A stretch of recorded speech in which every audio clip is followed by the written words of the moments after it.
So, on to Street Talk then. And I think we have to start off with the goings-on with Max and Lauren and all the follow-up, because we were left gagging last week to find out what on earth is going to happen next in this story. And it actually took quite a few twists and turns that I wasn't necessarily expecting. I've had not much time for storyline inspiration titling this week. Lauren Justice. It sounds like Lauren Justice, which is a thing. Could have called it Lauren Order. I don't know. Lauren Justice is what I'm calling it this week.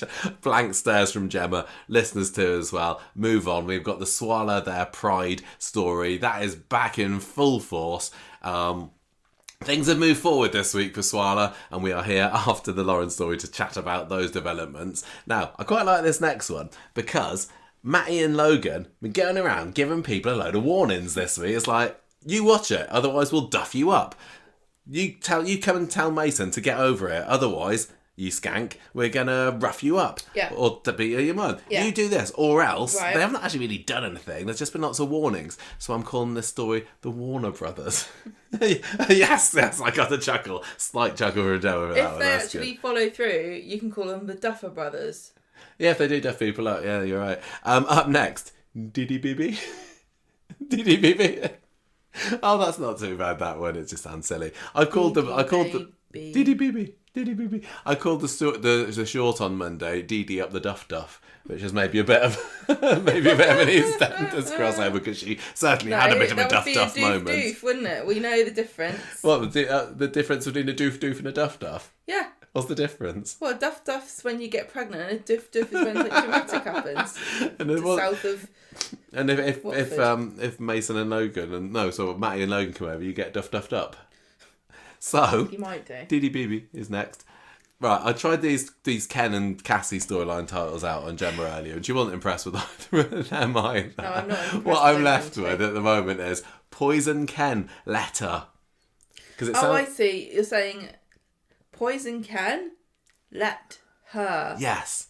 But I don't know why it's letter. Poison Ken letter. It sounds like Poison Pen letter, but it's Poison Ken letter. And it seems that Tracy and Steve are, well, Steve now I suppose, is letting Cassie poison Ken because he's invited her back into the house. I didn't say that these were gold this week, alright, everybody? We do this. But I am still very pleased with the Toya Nixley-Hans boyfriend storyline title, which has been running for an awful long time. It's very reminiscent of one of my favourites, which of course is Luke and the Maria. Luke and the Maria, yeah.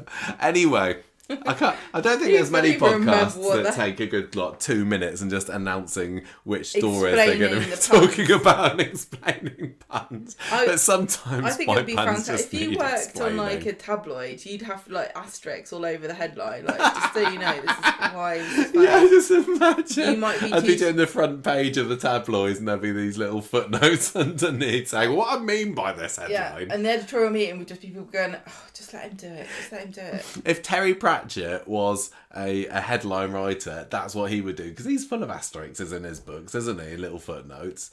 They're great. I'm just on the same level as the great Pratchett. You can't do them. Unfortunately, in a podcast. I'm just a great Pratt.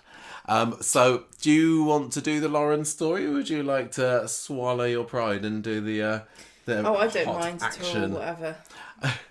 I'm gonna do Lauren and Max then, but I'm worried that you might. Gemma, you're a bit knackered as well this week, aren't you? If people can't tell already, but I'm gonna keep prodding you and asking you things, so you need to stay awake for this, okay? So we left last week with.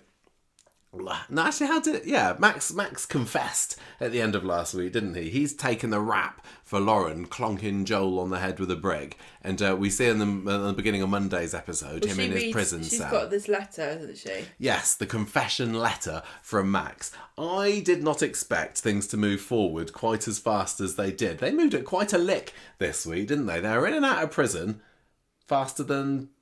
I should have prepared myself for that one. But yeah, Max is in prison, Lauren's in prison, Max is out. Who knows what next week? I think they should get Frankie in there. Get what? He's got his hearing on Monday, isn't he? Maybe he will be. What, the baby? Yes, he's going to be in the mother and baby unit. Frankie's having his hearing. I love that. It's like, look, this kid's a wrong'un. We know. Just see what he's done. He's a Bolton. He's a wrong un. Maybe he is a baby. Yeah. But is he one of these white supremacist babies we're always hearing about? See, with Max in prison on Monday, we were kind of seeing people online speculating, "Ooh, who's he going to bump into? Is he gonna be there when Clayton gets back out of hospital? Oh, is he gonna bump into Lauren's dad, Reese? I don't think Griff's still in there. I think he might get moved on after the whole taking Roy hostage incident. But there's a growing numbers of ex-Corrie characters behind those bars at the moment, and any one of them Max might have had a bit of a run-in with, and we see him getting kind of menaced by extras. by his fellow con extras. Tell you what, in real life, he wasn't in there for long, so he was all right. It would actually be really scary to be menaced by extras. Why? Well, because you'd be like, "What do you want? Leave me alone." They'll just be staring at you like, "I legally cannot speak." I'd be like, are you just disposable? Are you going to kill me but then get sent to prison and nobody will notice? That I could do anything and you don't know why. Well, anyway, Max is in prison. He's in big boy prison this week because he went to the... What was it called that he went to before? Naughty Boys Instruction Club. Yeah, with Daniel teaching him English, but he's in the proper thing this week, but he's not in there for long. Lily, back at home, is telling David that she's heard Shona having a bit of a cry earlier on. And David says, right, get upstairs so I can see what's up with her. That's because Clayton's been taken into hospital, hasn't he? Yeah, well, yeah, exactly. He was taken into hospital last week after he tried to take his own life in a fit of remorse over everything that he's done, and nobody wants to accept it. So she's had a call about Clayton, Shona has, but he's made an improvement. So I don't know what she's crying about, really. I can't remember. I think it's because Clayton doesn't want to see her. I can't remember whether we started the week knowing that or whether we found it out later on. But she's, I suppose she's got every reason to be upset because she's worried about her son, whether he's better or not. I know it's hard, and you're supporting Max, and we love each other, and they hug each other. Yeah. And then David gets a phone call from Max. David gets a phone call from Max later. Max is being menaced. David's like, what's going on? What you did? This is clearly Lauren. She's a mega wrong un. You're a beautiful, innocent child who never does anything. Forget about the racist group. Yeah, she was in it as well. You didn't kill that Joel, did you? No. It was that skank Lauren. Yeah. And Max is like, no, I did it. It was self-defense, honest dad. Well, not real dad, David. He says, Dad, David, look, I don't know if you were in big boy prison, weren't you? These other prisoners, they don't talk, they just stare at me while I'm on the phone. Is that normal? Can you tell me where the stylist is in there? Because I've been having a wander around the corridors and I can't seem to find it. Where's hair and makeup? David's like, look, you didn't do it. Stop messing around. Tell them what happened. And Max is like, I can't talk to you any longer because there's some roughy-tufty lads that are eyeing me up, and I think they need the phone. I don't know why they need the phone, Dad, because they don't say anything. They can't speak. Yeah, they're non-speaking extras. Why do they need the phone? They're just bullying me. I don't really get what... were they just asserting their dominance, or had they heard about Max and his racist history, and they're actually... very, very anti that kind of thing in prison. I hate to say it, but quite a few of them would probably really like it, and some of them wouldn't. Well, some of them you'd have thought might be Griff's mates as well, but I don't know. Might be what? Griff's mates. Oh, I thought you said Chris mates, like Chris mates are like Christmas people that No. Are white supremacists? Not crisp mates as well. People who share their bag of ready salted. Oh my god, don't get some certain people started on the price of Pringles. I'll tell you that for nothing. Oh, I know. Right, anyway, Lauren, meanwhile, she's still walking free as if she didn't clobber someone around the head with a brick. And she brings Frankie into the cafe to see Roy, who coos all over him. And Lauren introduces him to Helen, the foster carer. Remember her name's Helen, everybody, because I forget later on in the week, and in my notes she's just referred to as the foster lady. So Helen is the lady. Did you like Helen? Has she been in it before this week? She seemed like she had her head screwed on the right way. She's no Wendy Papadopoulos, but Wendy's got a full roster. I'd entrust my ne'er-do-well murderous skank with her. Imagine being a foster person on Coronation Street. Like, half the time you're going to get murdered or molested, aren't you? No, that's if you're Frank Foster. No, being and a he foster does the parent, molesting. like Rita, she got bonked on the head. She's had people trying to steal her money. She's got a brain tumour. Imran got driven into a wall. Toya got driven insane. Yeah. Who else have we had? Loads of people. I can't remember. The Windasses, Anna and Yeah. Eddie did a bit of fostering at Look at one her point, didn't now. they? Yeah. No, they're doing all right, Look actually. at Wendy. She's gone. Disappeared forever. Anyway, look, Lauren's feeling pretty chuffed with herself, as would I be if I got away with murder and somebody had taken the rap for me. But anyway, she gets a phone call and her bliss is shattered because she has to go to the station because they're not quite done with her yet.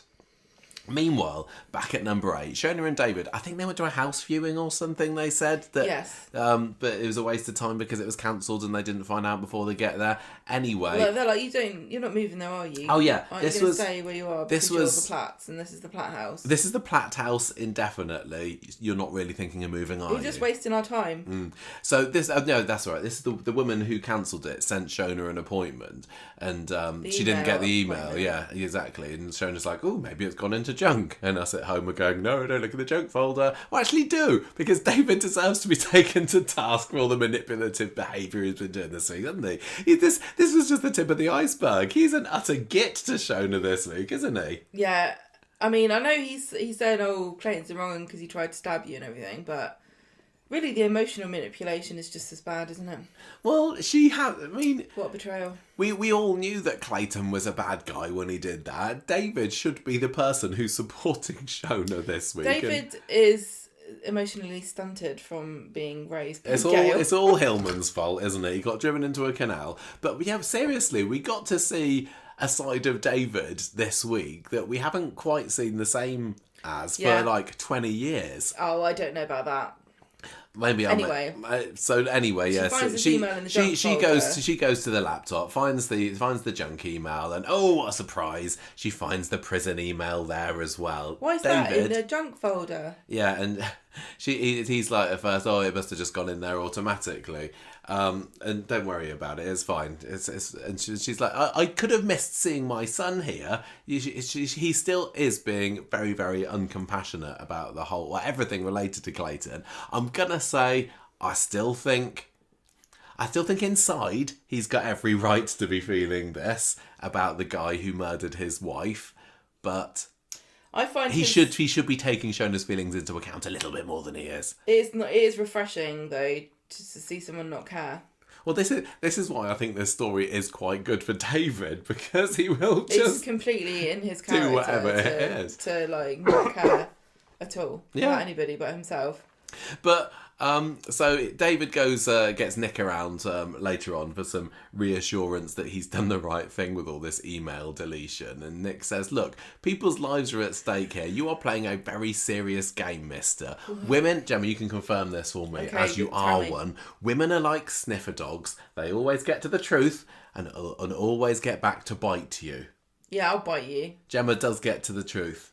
Yeah, and I am a bitch. Is that what it takes? Women are like sniffer dogs. If a woman is a dog. Okay. But this is prophetic, isn't it? Mm? Do you not think that here Nick is damning himself? Yeah, that's a good point, because actually. he's sneaking around with Toya.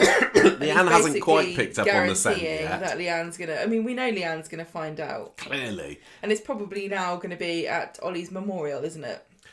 I mean... Yeah. Quite possibly. Yeah. That would be a good time for this to come out. But I don't know. So Lauren, back in the police station, she's being very defiant in the interview with Kit later. She's like, nope, I was asleep on the sofa at number 8 all night. Very lovely. Max's self-defense story, yep, sounds all right to me. And Kit says, no. You had more of a motive than anyone to stave Joel's head in. I think you did it. I mean, excuse me, I'm almost better.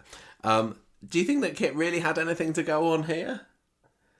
No, I don't know where he's getting this from. I mean, what? No, I do actually. It's to do with the angle, isn't it, of the yeah, I guess so. So he's like, it can't have happened the way that Max said it did, and Max's motivation is linked to Lauren's relationship with Joel. If Lauren wasn't around, then he'd have no reason at all to attack Joel in the first place. So I'm gonna keep questioning Lauren to see if I can break her. He's sharp as that Kit. I still don't know I think it's looking like he didn't actually do anything at all nefarious on the night of Joel's murder, except menace him a bit on the street. I know, but you can't do that. Well, I know you can't do that really, but we started last week's podcast going on the most massive of rants about this Joel in a body bag.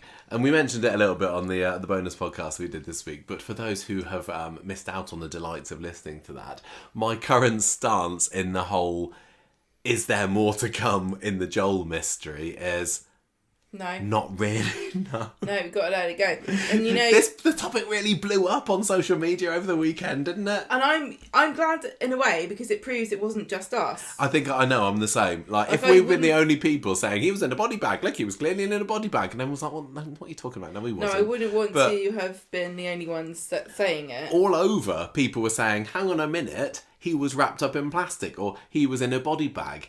And my current stance is, having given a thorough examination of the evidence and weighed up, both sides of the argument, is that it was just a bad prop.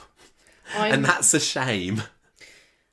If I never hear about this again in my life, I'll be okay. I just wonder whether this is going to be one of these things that goes down in Corrie notoriety, like Kevin forgetting his dead son. Yeah, this is just going to be a meme forever. It was, yeah. I get it, because when you saw him washing up in the river, there was a rock that looked like a head. Yeah, but that wasn't what... No, I know. But I think we saw that. We didn't... No, this is important. We saw the rock, and it was just a fleeting glance, and at the time I was like, well, that's his head. Having rewatched it many times, I was like, okay, it's a rock. But because... The notion of everything else that I thought of when I thought that the whole body was wrapped up in plastic still stood, I was like, well, no, that's a rock, but he's still wrapped up in plastic from the rest of it. But it just doesn't look good, does it?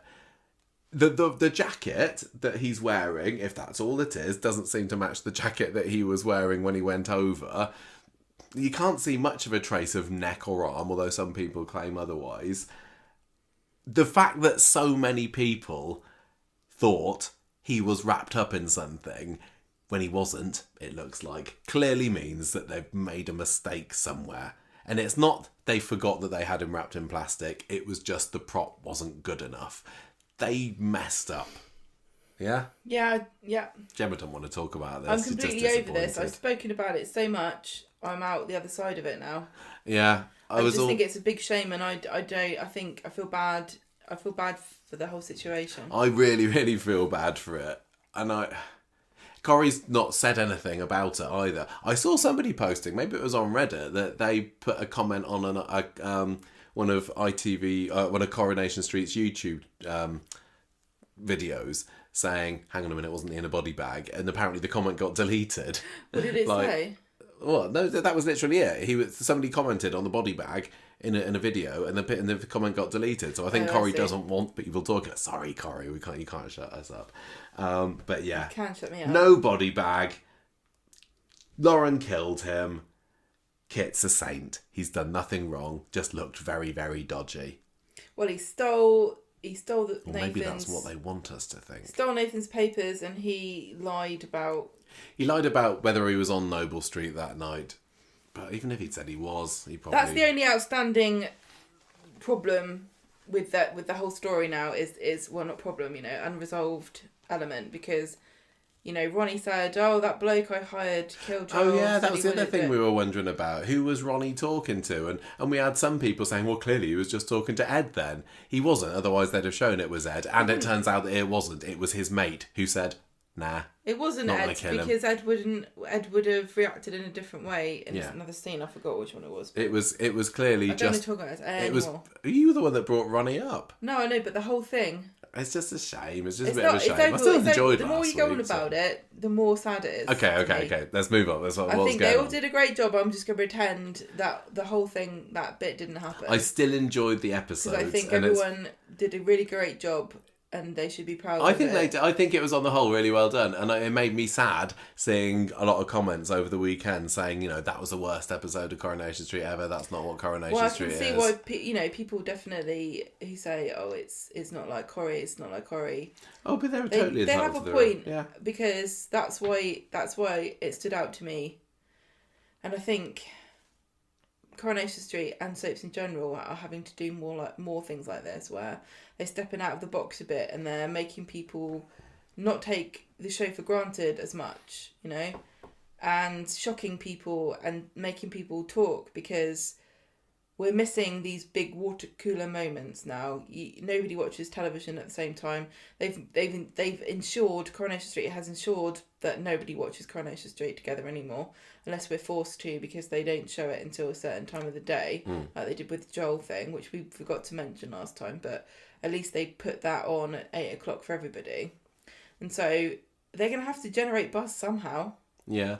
I mean, like you said, they made it a little bit different. To me, that doesn't mean it's not Corrie. It just means they're doing something a bit different. And I don't mind it sometimes. It's a different way of telling a story. I think the content of the story is not necessarily anything Coronation Street has not done before. But, the method of storytelling is different, which is what people didn't like. Yeah, and I've grown to like it more. I mean, this week's... I think it's maybe partly to do with, at the moment, sometimes, when the drama's just what's going on the street, if the characters that are in it that week are not ones that I'm particularly fussed by, then maybe I'd rather they did something completely off the wall and crazy and different, just to make me interested in that way, you know what I mean? So, I still think highly of last week's Coronation Street, even if I know not everybody else Tell did. you what, the rate they're going with bloody Wicked and their PR, press, marketing nonsense, I'm surprised they haven't done a crossover with them. But, I mean, Ariana Grande's got the big links to Manchester. She could come and do a performance in the Rovers. She could, yeah. Pub karaoke. She loves karaoke as well. Right, anyway, Imagine sorry. how thrilled Jenny would be to have her in. Back to... Daisy would love it. Jenny probably didn't even know who she is. Daisy would, yeah. Back to what's been going on in Coronation Street. Shona's back later to the house after having a bit of a fume, and David tries to blame the email mix-up on her brain injury. This is where he completely loses all kind of sympathy with me, and he's like, "What are you doing, David?" He's like, "Well, you have a bit of brain damage, aren't you? That's probably why you forgot the email, isn't it?" And Shona's like, "Oh, you really? You think I put the email into junk?" And David's like, "Well, yeah, you're always forgetting things, And that's what David's voice. He's like, "Now we're aware of it, we'll be able to work with the issue." Sorry, that's a terrible impression. He's like, "Look, I'll help you out." This is so the very bad. definition of gaslighting, isn't it? It is. He is. People misuse that word quite a lot, but this surely was textbook. I mean, if anyone's gonna get it just right, it's David, isn't it? But do it to your mum, David. That's forgivable. She's Gail, you're David. Of course you can. But to your wife, what has Shona done to deserve this? You had to ask. Seriously. Well, does he think he's going to get away with it? He's lived on a street for 40 odd years, 35 years, seeing people not getting away with stuff like this. What makes him think he's so special? Interesting question. Oh my gosh. It's David Platt. He has got it coming to him. She's got to bide her time and then swoop. Right. Lauren visits Dee-Dee later and says, "Do you think that Max is going to get off with the self-defense charge?" And Dee-Dee's like, "I haven't got time for this now. But isn't it great that Joel is gone?" And Lauren says, "Oh, but I'm always going to think about Joel when I look at Frankie." Oh, this is kind of tied into the whole what Dee-Dee's getting up to at the moment. Anyway, it's me and him against the world. So she's kind of looking forward. And Dee-Dee is meanwhile thinking, "I am never going to be able to forget that the baby that's inside me is indeed Joel." That's to come later. David tells Nick in the pub later, "I've got it all sorted. I blamed her brain injury." Nick should be sympathetic with Shona on this because he's brain injured as well. Nick Half and that family David is. both kidding themselves Girls had a this lobotomy. week that they think they got things under control. Who does? David Nick and David, both of them, they think they got their women under control. They are playing with fire, those plats, at the moment, aren't they? So, Wednesday, David sorted a lawyer for Max's case, and he is still determined, and rightly so, that Max is covering for Lauren. Oh. Yeah. Shona says... How's he got money for this? And he's not got... Oh, is he using the money from the bag? Where's he going to buy a house then? Yes, he has got his bag money, hasn't he? Yeah. Another week goes by with no Gail, by the way. Like, what? Who's Gail? Exactly. I thought she left. I'd be really fascinated to know. No, the alternate universe, the parallel universe-ness of this Martin Platt comeback that never was. How much would he be in this? Because we're well past the reshoot territory now, aren't we? And everything that's happening at the moment was going to happen anyway, but would it have happened without Martin making an appearance? I'm really fascinated. It's baffling. That's one. Yeah, I've got many things, actually, many secrets I wish that I could find out from Coronation Street, but this is pretty high. This is pretty high up. Well, the guy who plays Jesse, what's his name? John Tomkinson? Tompkins? Oh, I can't remember. There was something funny in the news with him this week because after swooping in to save the day at Coronation Street with Sean Wilson's sudden departure, he's only gone and done the same for Beverly Callard in Panto. Yeah, she's had to pull out. John Thompson. There we go. She was doing a panto as these ex-soap stars are wont to do, and she's had to pull out for health reasons, and he's jumped in and become the star name. So he's just the guy to call if somebody has to leave. Wrong, phone him up. Yeah, he's the ultimate understudy. I don't think he's playing the evil queen or whatever it was that Beverly Callard was going to do. But but where is he? And I think if it had been Martin coming back, I don't think there's many people going, oh, I just want to watch more Jessie. Where's Jessie? But I think, and I'm not including you in this, of course, darling, lots of people would be saying, where's Martin? We haven't seen Martin for donkey's years, and now he's come back and he's not here. I'm fascinated. This is I don't want to go to my grave without knowing what the original plan with this was.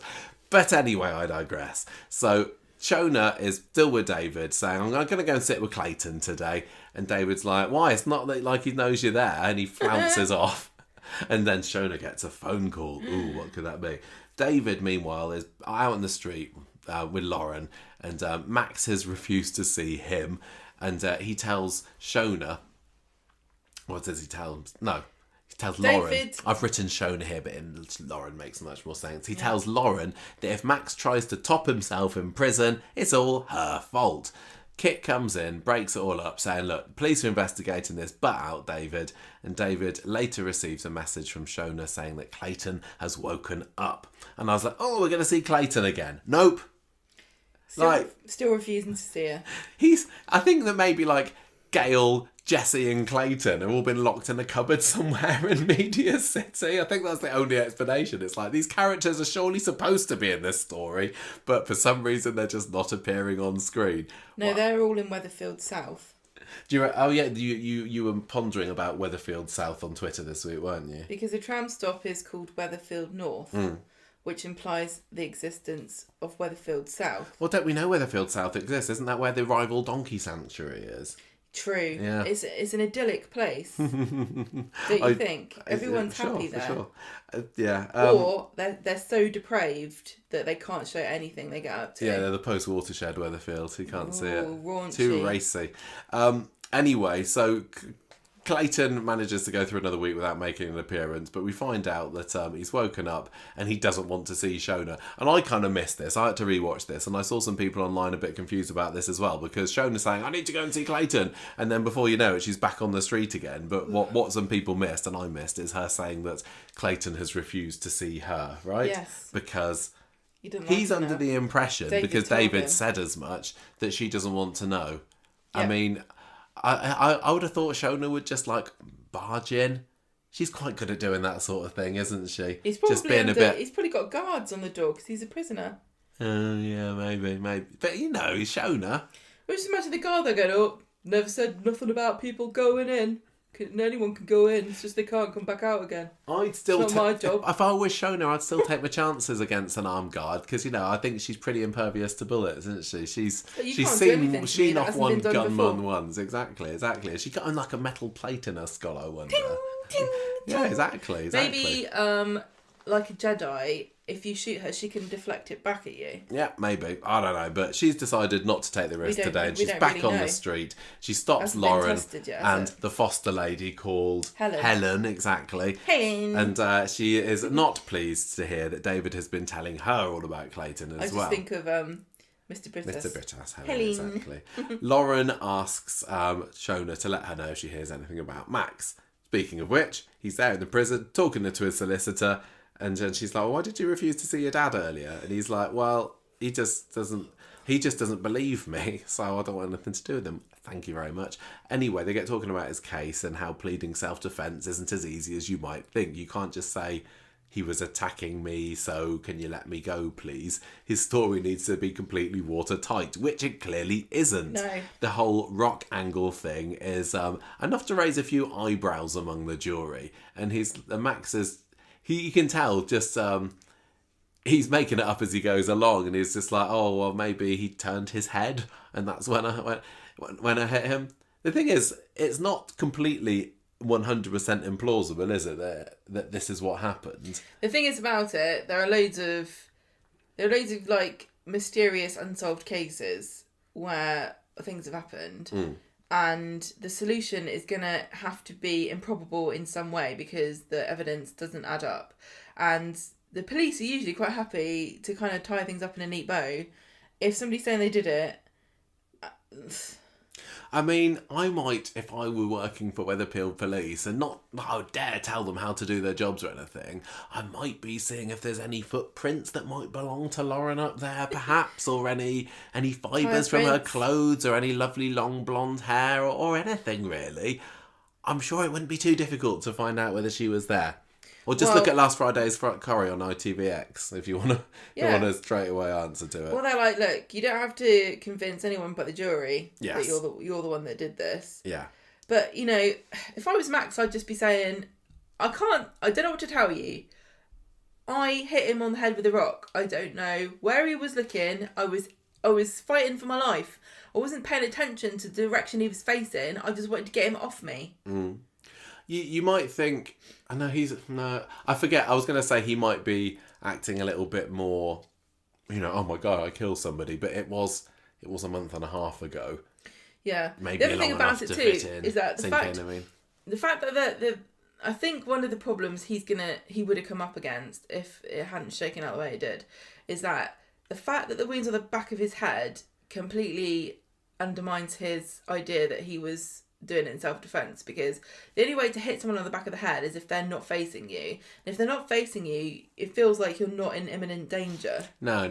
I think that's fine. If Joel was leering over him and literally they're about to kill him, if he had a momentary lapse of concentration and turn the other way, I think most people would take their chances. Yeah, I know, but you could still, if you're the prosecution, you could still try to turn that into a murder charge instead of self-defense by saying, if you were truly fighting for your life, he would have hit him on the front of the head, not the back of the head. I think that you would just go whatever surface presented itself to you at the opportune moment. Yeah, but the surface is facing you is the back of his head. Yeah. Can you not understand what I'm saying? I'm just being deliberately obtuse, really. You're not being obtuse, you're just being argumentative. Why not? Why not? Anyway, look, it doesn't matter. We get to see Lauren's foster home later, don't we? I know. They made a little set for it. Shona goes round for a visit, which was bizarre, and kind of takes Frankie for a cuddle. And this is where the story kind of ramped up, really, wasn't it? Because it doesn't take long before Lauren is confessing to Shona that she was actually the one that killed Joel. Forgot his name then. I was like out of mind. It's interesting what you were saying about what would have happened to Martin, because this would have made sense if Martin had done this. If Martin had gone round. Maybe. What, confess to like a third party? I know, but I don't know why you would have gone to see a baby. Who knows? I did not expect the truth to come out quite this soon. No, I know, it's a bit I was silly. expecting this Well, to it's not be silly. like weeks, months secret that only Max and Lauren would have between each other, or even like when Shona found out about it, I was like, okay, Shona knows about it now, but nobody else is going to find out about it. Shona's going to be keeping the secret. David's going to be keeping the secret about the emails and all that. Shona's going to have a secret and it's going to tear the family apart. But no, Shona's like, look, you're nuts, but I think your idea could work, because she shows her the letter, doesn't she? Does Lauren, and saying, look, this is Max's idea. It wasn't mine. She starts blubbering again. Like I think that Lauren's mission. Sometimes when people get new houses and like they want to do it in all the rooms, I think that Lauren's mission is to cry in every set in Coronation Street, That's probably even the right. new ones. Yeah. Like when she says, "I'm going to christen this new room," it's like I'm gonna cry in it. So, yeah, that makes sense. And she's crying here, she's crying in the prison, she's crying at the Platt's house, literally. Crying on the street. I want to see like a ratio of crying to non-crying scenes that she's in. I think she has surpassed Rana, Yeah. but people aren't making a big thing of it. Like, it was a meme that Rana always cried, but I seriously think that Lauren is up there. Yeah. And she's just crying and miserable all the time. She's not having a great Cheer time, up, is love. she? Come on. You got a baby. You got your... She's you're about, getting it's away about with to get murder. worse, isn't it? Yeah. I think the reason why I was surprised that this came out so fast is because I really thought they were setting up a great kind of juxtaposition between Max and David, having a son who killed somebody, and Shona and Clayton, and Shona having a son who killed somebody. It seemed to me, and they barely even made mention of it. They're like, nah. Yeah, I know. That seemed to have a lot It more felt like potential. there was more potential there than they milked out of it. But yeah, I'm sure they've got other things to do. I'm sure they've now. got their reasons for it, Yeah. and I don't like to see the wrong person unlawfully imprisoned in Coronation Street. I like Max, and I love injustice. And if Lauren gets banged up and we don't have to see her whinging on for a little bit, then I'm leave her fine with alone. that. But it seems like we are seeing her whinging down the phone, so we can't even escape that then. But anyway, so the truth's out, and Max phones up Lauren while Shona is there, and she says, look, sorry, Shona knows what happened. Shona wants to talk to him, and Max says, look, I know what I'm doing. I can handle this. Please just let me make my decision and serve how many years for murder? Because the original plan was to plead self-defense. Well, he's still pleading self-defense, isn't he? But he's being charged with murder. Yeah, because he bashed him on the back of the head, not the front of the head. It makes a big difference. He seems a little bit too chill at this point, but I don't know. I think maybe if I was thinking, so I might not get away with this, I might also be thinking, maybe I'm not as valiant as I first thought I was. It was her, Shona did it. I mean, Lauren did it. It was nothing to do with me. You definitely dropped me in it. If I was... Yeah, you wouldn't go to prison for me. You wouldn't go to prison for me, would you? No, you wouldn't. Well, I think of all the Coronation Street I'd miss. They don't show that in there, I bet that's the only thing you're allowed to watch in there. What's that how they punish the prisoners with? Like showing them the Cloud era Coronation Street. Maybe they'll make you watch EastEnders. Oh my gosh, no. I hear I don't know that that's supposed to be good at the moment. But I think he's just like... He's young and stupid, and he doesn't. I think it's just he doesn't get it. He's too young to really think this through, and I know that young adults think that they. I'm sure we'd all like to say, I'd kill for you, I'd go to prison for you, I'd whatever for you, but in practical terms, she's not even that great of a girlfriend. No, she's not. He's like Sabrina. Absolutely. I'll go to prison for Sabrina. I'll go to prison for Sabrina, but not Lauren. I know that he's thinking of Frankie as well. He's just too darn nice about it, isn't he? I know. These white supremacists, they really are just too nice. He's gone from white supremacist to white knight, hasn't he? Seriously. Yep. So anyway, Lauren's still musing over whether she should fess up about whether she was even there or not, and the fact that she saw Max bludgeoning him to just try and corroborate his fantastical story a little bit longer. And Shona's like, no, this isn't going to work. You're just gonna have to tell. I'm gonna have to tell David. Maybe I could get David on my side. Maybe how did Shona really think that David would go for? I was She's watching got brain this. damage, Michael. I was watching this and I was thinking, surely they're not going to convince David to let his son-ish be imprisoned just to protect a baby, and then like, seriously, that was a nuts idea, Shona, so I'm very glad she went to it. When you said get a present to protect a baby, it really did sound like Frankie was in the frame for it. Like, this baby did it somehow. Look at his shifty eyes. Yeah, no one suspects the baby. Anyway, Shona's like, well, look, I'm going to give it a try, okay? So after the break, and David's heard the idea, and he thinks, quite rightly, that this is absolutely insane. He's like, I'm going to go off to the station and tell them that my son is innocent, and it was Lauren. Bang her up, put her in chains. So Lauren is back at the flat on her own later, having cry of the minute. She coming down. I think so. She's got Frankie on her lap and she's there. Oh, I'm going to be locked up a bit, but you'll be fine. You're horrible. And the kit and the foster lady, Helen, come round later and she gets arrested. Oh no! Hands over the baby. Take good care of him. And Kit. I've got. You'd be sad if you had to leave the cat. You'll never see the cat again. It's not like, Lauren, she could possibly have visits with Frankie. There's no visiting hours for cats. That's true, actually. You'd never see the cat again. Discrimination. There's a mother and baby unit. You're right, but where's the father and pet unit? Father and cat daughter. Yes. I want to see that. I think it would probably. Can you just imagine visiting time and I'm sitting there at the table and she's just sitting there on the other side of the table. And you're like, I can't feed you. I'm sorry. Abby'd come and visit me. No, she wouldn't.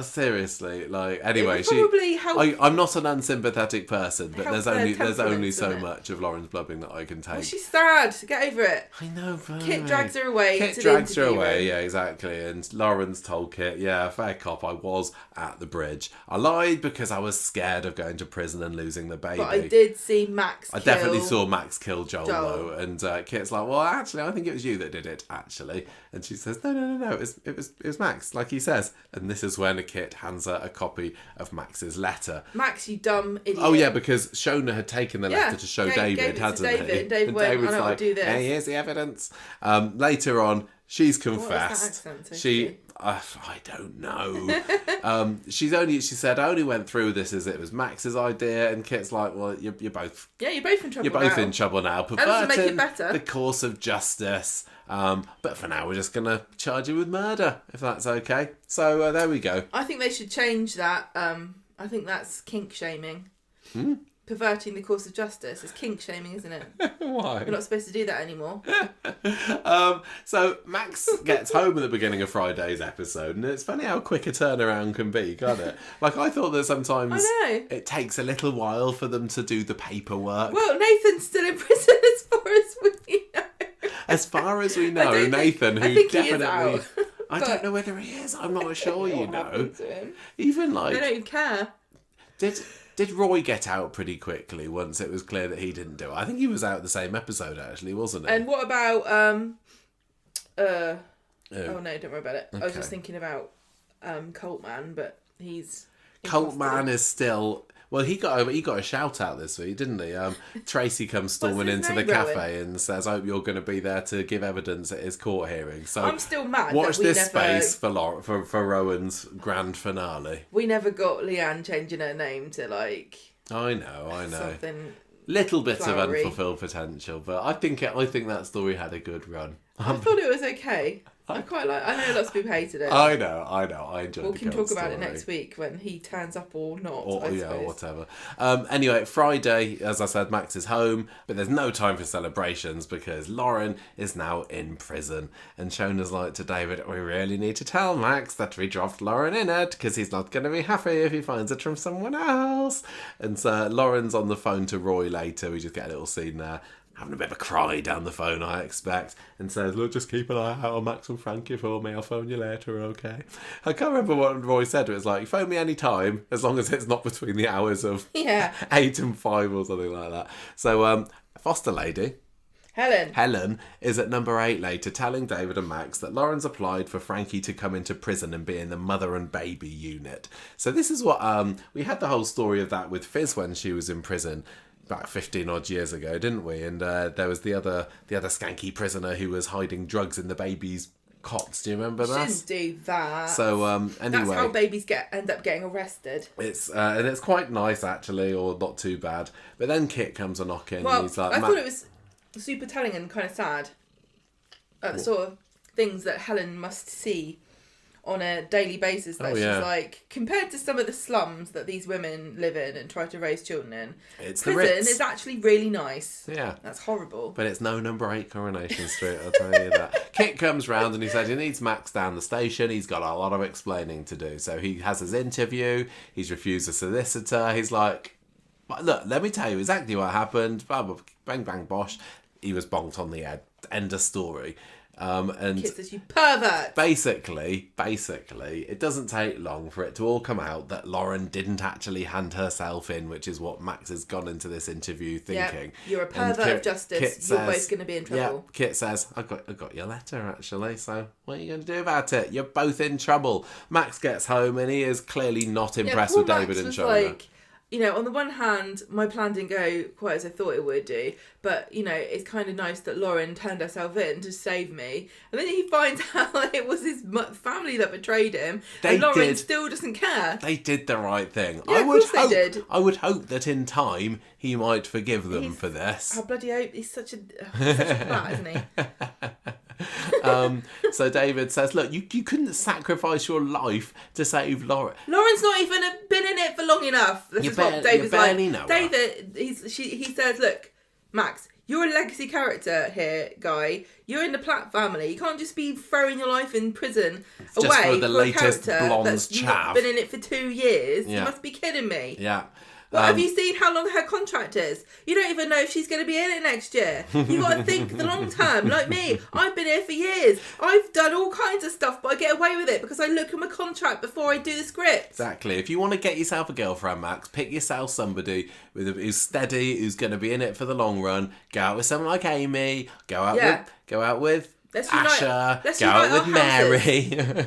Let's shore up the future of these families. Yes, exactly. Family, yeah. Game of Thrones style. Let's have a wedding. You don't want Platt Boltons. No. Platt Barlows. That's the way it's going. Are trouble. Yeah.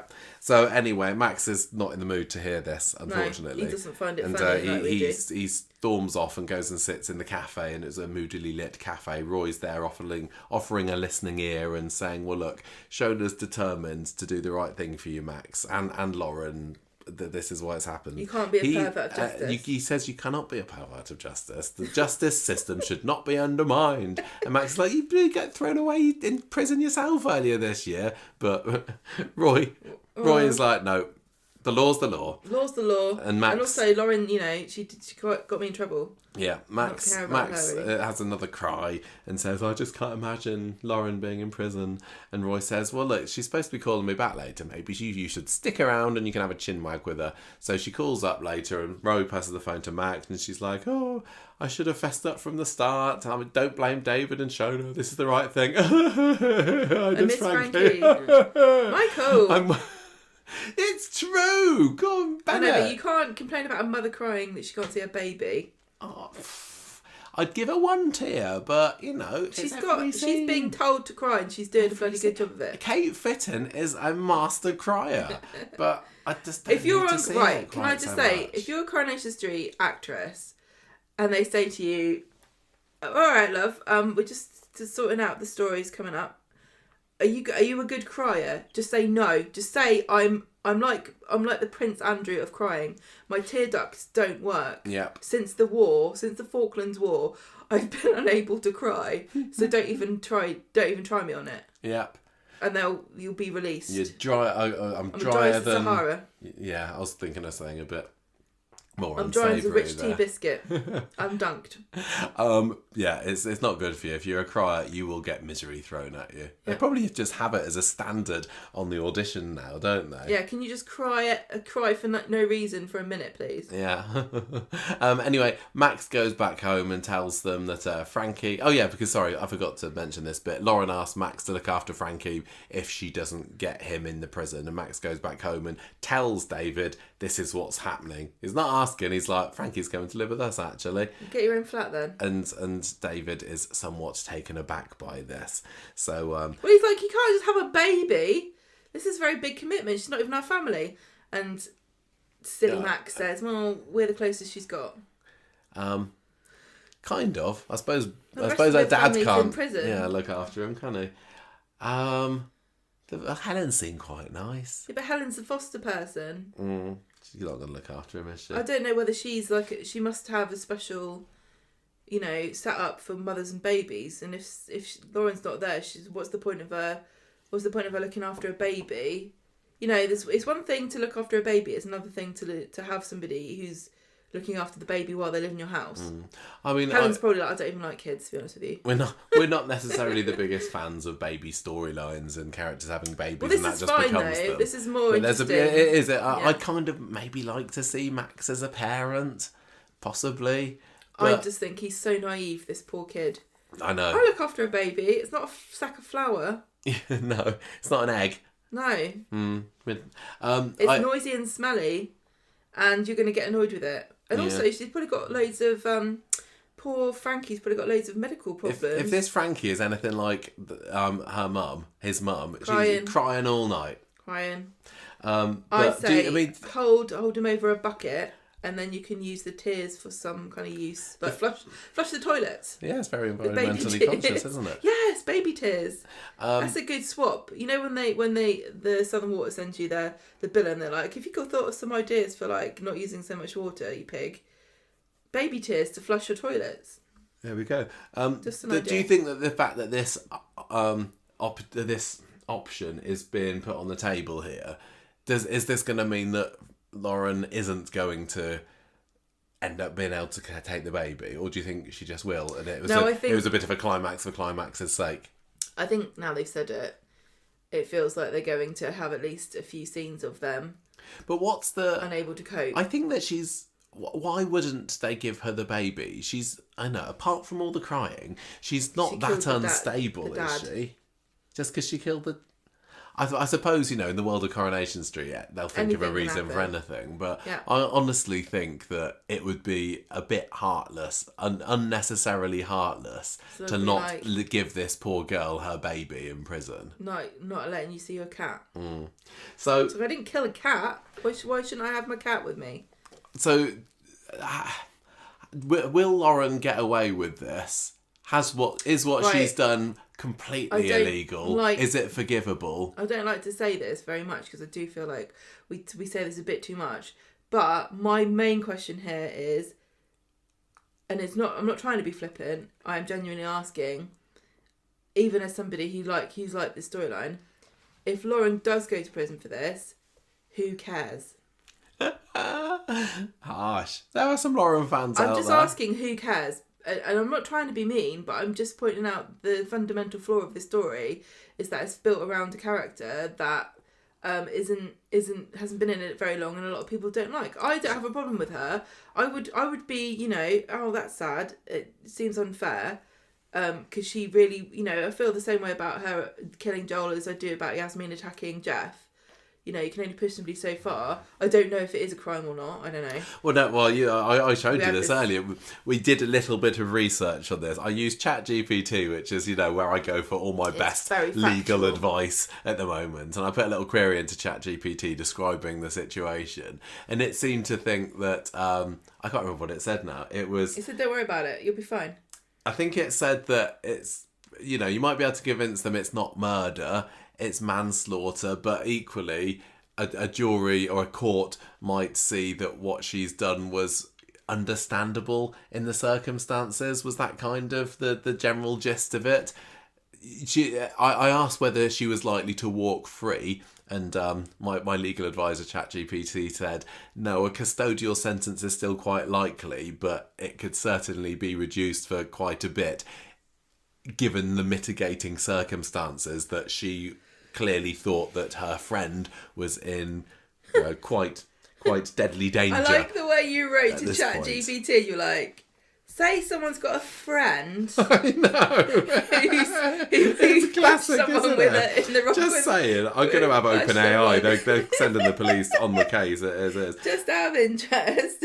No, it says, in summary, I'm just looking at the bottom of it now, while they would likely avoid a murder conviction, imprisonment is still a probable outcome for manslaughter. The specific circumstances, however, including the level of threat, the proportionality of the response, and the defender's state of mind, would heavily influence sentencing. But, yeah. Can I just give you a quick... Reasonable force and defense of another is a thing under the Criminal Law Act 1967. I don't know. So it looks like she could get away with it. And in Coronation Street, so if there's a tiny chance that something could actually happen, they'll often make that happen. Yeah. So I actually think that Lauren's probably going to get away with this, and she'll just join the clan of walking killers on Coronation Street alongside Tracy and Toya. I also think that it's And Gary. just as probable that she'll get away with it and then leave with Frankie. We'll never see her again. Do you reckon her time might be up? I don't know. Is she going to be exploring space and time in the TARDIS in a couple of years' time? Let me just demonstrate to you how reliable ChatGPT is. Okay. Yeah. I was trying to It's recall watertight. what Carla had done this year in general. Right. Yeah. So I said, what's Carla done in 2024? And so ChatGPT said to me, Carla faced a new chapter in 2024 with her focus shifting towards rebuilding Underworld. She found herself pitted against a powerful corporate rival. She also revisited her complicated family dynamics when a Connor's family secret came to light, bringing old wounds to the surface. And I was like, what was that then? Well, let me tell you. In 2024, the Connor family secret revolved around a previously unknown child fathered by Johnny Connor during an affair in the late 1980s. The revelation came to light when a young woman named Ellie, arrived in Weatherfield claiming to be Johnny's daughter. Blah, blah, blah. Look. Hang on. News sent shockwaves. Late father, Ellie's expectations of being welcomed into the Connor fold. And I wrote, did that really happen? And ChatGPT wrote, no. The storyline about Johnny Connor's secret child is fictional. I created it as a possible dramatic twist. I'm not saying that ChatGPT is a go-to for watertight Coronation Street advice, but it does know the law. And if you ever want to check anything out, whether you've done something a bit dodgy, you want to check whether you're going to go down for it. Don't ask don't ChatGPT get a anything. Brief. Don't get a solicitor. Don't even get the duty solicitor. Lies. Just ask ChatGPT. Anyway, so I think probably in the end she's going to get away with it. I don't think. I know, but I can't even be bothered to care about it. I'm not trying to be mean. I'd rather she didn't, because I just don't. I'm really not trying to be mean about it. I think she's done a great job. I think the character's working as well as it is, and I am kind of a bit. I am going to say this. I'm sick and tired of these ne'er-do-well waifs and strays coming on the street and being turned around by the power of Roy's sainthood into doing well for themselves. Like, can't we just have someone be a wrong'un and come in as a wrong'un and kind of be troubled and then leave troubled, and that's it, and they don't change? And the moral of the story is some people just stay troubled. Well, everyone seems to, there's like a template now for like Becky's to come along, and there have been just so many young blonde troublemakers who, through the power of Roy's friendship, have turned into fairly reasonable people that have happy endings. And it just kind of grates on me after a while, and there's only so many I can care about. And Lauren's just the latest in a long line, it feels like. What do you think about David and Shona dobbing Lauren in? More Was sensible. that the right move? I mean, I hope that this stuff? is going to come to something. That's all I don't really care whether Lauren goes to prison or not, but I would be interested in her coming out of prison and maybe having to deal with, maybe these two people are going to be her in-laws. Who knows what Max will decide to do. Maybe they'll get married and he'll be Frankie's dad, and then Shona and David will have a grudge, and there'll be a new generation of like Ivy and Gail. That would be interesting if it built into something that is an interesting relationship. But Lauren at the moment is already saying that she forgives David and Shona for shopping her and saying it was the right thing. Yeah, but maybe in time she might get annoyed. I don't know, maybe. I'm more interested in what's going to happen. I'm more interested in the David and Shona dynamic, clearly, in the fact that he's being an awful gaslighter, and I know, but this is the clock separate. is just ticking until she finds out. Now that Max isn't in prison, it felt like more interesting to me when Max was in prison and David was flippant about Clayton.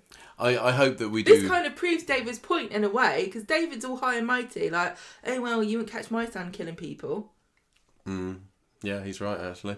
I hope that... I just need the focus to be away from Lauren for a bit. Let's swing the pendulum the other way and have more Clayton and Shona and David stuff next week. And God, maybe even a bit of Gail and Jessie if we're lucky. Okay, let's move on. That wasn't too bad a story. Swallow their pride, Gemma. What's going on? What's going on between these two lovebirds this week? Well, Carla is very pleased on Wednesday to hear that Bostello is letting Lisa start again next week back at the old police mill. And she's so distracted by this. They have a little meeting outside the cafe, don't they? Swain. She's like standing in the way of the door, and Carla's like, "Can I get in?" And Lisa's like, "Ooh, yeah." then along comes Betsy, and if you thought that I was going to say Lorraine. You thought that Lauren likes peeing on your cornflakes. Betsy just takes a dump of it. Because she turns up and Swain's all, bubble-headed, full of love. And Betsy points out that she's clearly forgotten that it's Becky's birthday today. I think, and I'm not the biggest Betsy defender in the world, but I'm going to say You'd be a bit that she's got every right. We don't really know how long Becky's been dead either. I don't think it really matters. No, I know. I think if you died, then when October the 2nd rolled around, I might give you a bit of a thought. Even if I was dating someone else at the time, which of course I would not do because I'm under strict instruction that once you pop your clogs, I'm single for the rest of my life. When I die, every single copy of this podcast is going to be cremated with me. I hope you guys know that. I think you just need to let the listeners know that if ever they hear that I dating the superstar. If you start doing this podcast with someone else, everybody come and kill him with a rock. Yeah. And I'll say it was self-defense. There we go. So, no, seriously, Swain. Swain, what are you doing? Just because your head turned by Carla, how on earth can you forget that? But it's a really... hang on a minute. It's a really hard date to remember, isn't it? November the 20th. Yeah, who remembers 2011? Well, I know that it's my mum's birthday next week and she's been dead 9 years. And I don't think that Becky's been dead that long. So, Swain, you got no excuse here. Becky is absolutely right to say, I can't believe that you're too full of... Betsy. Betsy is full of the... I mean, apart from... Look, okay, new love. I'm not really... I don't really care whether Swain remembers or not. We're getting all the names wrong tonight. But I think that for her daughter's sake, she probably should have remembered. Yes. Because whether or not she's like the sort of person, because I've always said this, I think anniversary dates, you don't try to remember them because it's going to make you sad. I know you can't always forget them, but looking at the calendar and kind of marking it, and if it's not helping you, don't do it. So, there are different coping strategies, and maybe Swain is one of these people. I'm not saying it's right or wrong, I'm just saying maybe Swain's one of these people who've decided that she doesn't want to remember. But relevant to that is that Betsy has, and Betsy's the one who's had a greater loss, really, because you can never replace your mum. To be fair to Swain's Lisa... already shacked up with Carla by the end of Friday. To be fair to Lisa, she does end the week. And I know we've heard this a lot of times from her recently, saying, Betsy's first. She comes first to me. I'm going to do everything for her. But I would have thought that if this had been her plan, she might have thought, what sort of things coming up might Betsy care about? Give her a break. She's had so much on, Michael. She's very busy. Okay. So... Betsy's devastated, And Lisa is clearly knocked by this because she goes to the pub and starts to drown her sorrows, doesn't she? She does. She starts drinking whiskey. Then she starts playing darts. It's only she's because they don't stock Iron Brew in the Rovers, isn't No. it? She had to go to the next best day. She's like closing one eye to try to nearly takes Ryan's other side of his face do you think off that with a dart. Do you think that Lisa spends a lot of time in Scotland, or she did when she was younger, and that's where she got her favourite drink tastes from? Iron Brew. A bit of Iron Brew and whiskey. Iron Brew. If you see her eating a deep fried Mars bar, I'll have her onto something. So she's After a dirty kebab. Ryan's trying to stop her, and she's like, "Oh, I'm not drank at all. I'm totally fine." And so she goes to the loo, and Ryan calls Carla up, and so she does this. I thought she was great. Vicky Myers, when she was doing this, how did she decide how to perform this? Because there's so many different ways she could have, like, Lisa sings drunkenly along to Crazy, but she kind of really put, there was so much nuance into this. Like, what is she thinking when she's singing this song? You can see she's just, like, remembering all the things she's done wrong and how she's messed up, and she's like singing morosely along to Crazy. What I want to know is when they have characters singing along to the radio, and she's not even in time, is she? Quite often it's nowhere near in time, and I think, are they just singing, to an empty room and then they pipe in the music afterwards? No, I think they play it and they sing. Do you reckon? Because I think quite often when there's radio on and characters are singing along to it, it's very often not in time. Do you think that they get a reduction in the music rights? I don't know, maybe. Like, if you sing Crazy but you perform it very, very well, you owe us £150, but if you sing it crap, it's got to be bad enough that Niles Barkley is not going to be on our case for the performance rights. Completely rewrite the song by singing it badly. So Carla turns up and she takes her back to the flat, trying to hydrate her with a nice mug of tea, which apparently is what Becky used to say. Everybody knows that a nice mug of tea is a very uncommon phrase in this country. Becky's copyrighted that one, clearly. So Swain starts... Although I think it's more a nice cup of tea is what we generally say in this country. So maybe Becky saying mug of tea was a bit more unique. Although we do say a cup of tea, but we do have it in mugs. Yeah, I know. When was the last time I actually had a teacup with tea in? We're a country of sham artists, aren't we? We pretend we're all so posh, but where are the saucers? In the cupboard. So anyway, she starts lamenting that she's missed Becky's birthday, saying she's a bad mum and a bad wife. Curls up on the sofa and she's fallen asleep before Carla's even had the chance to finish making the tea. So Carla drapes a blanket over her and leaves her to snooze. So she wakes up the next day on Friday. And she's like, where am I? I think what am she I got so doing here? drunk that she thinks it's the next day, but actually 2 days have passed. Yeah. So Carla finds this so funny and she's teasing her, and it is really adorable because she's like, yeah, you made a show yourself.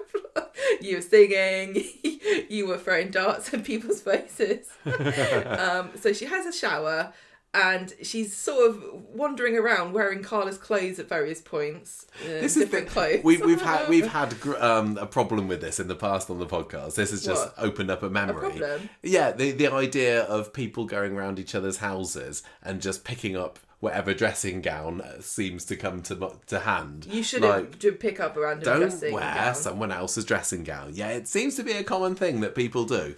Is this a thing that people do in real life? I don't want to reveal too much about our personal life, but maybe people wash their dressing gowns more than you do. Yes, my dressing gown... Your dressing gown follows you to the shower.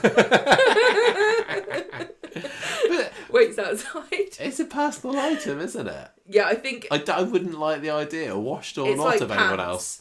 I wouldn't wear someone else's pants. No. Although, maybe Swain was on Friday's episode. I'd rather just wear my trousers with no pants on than wear someone else's pants. And I think it's worse for someone else to wear my pants. If somebody wore my pants, then now your pants.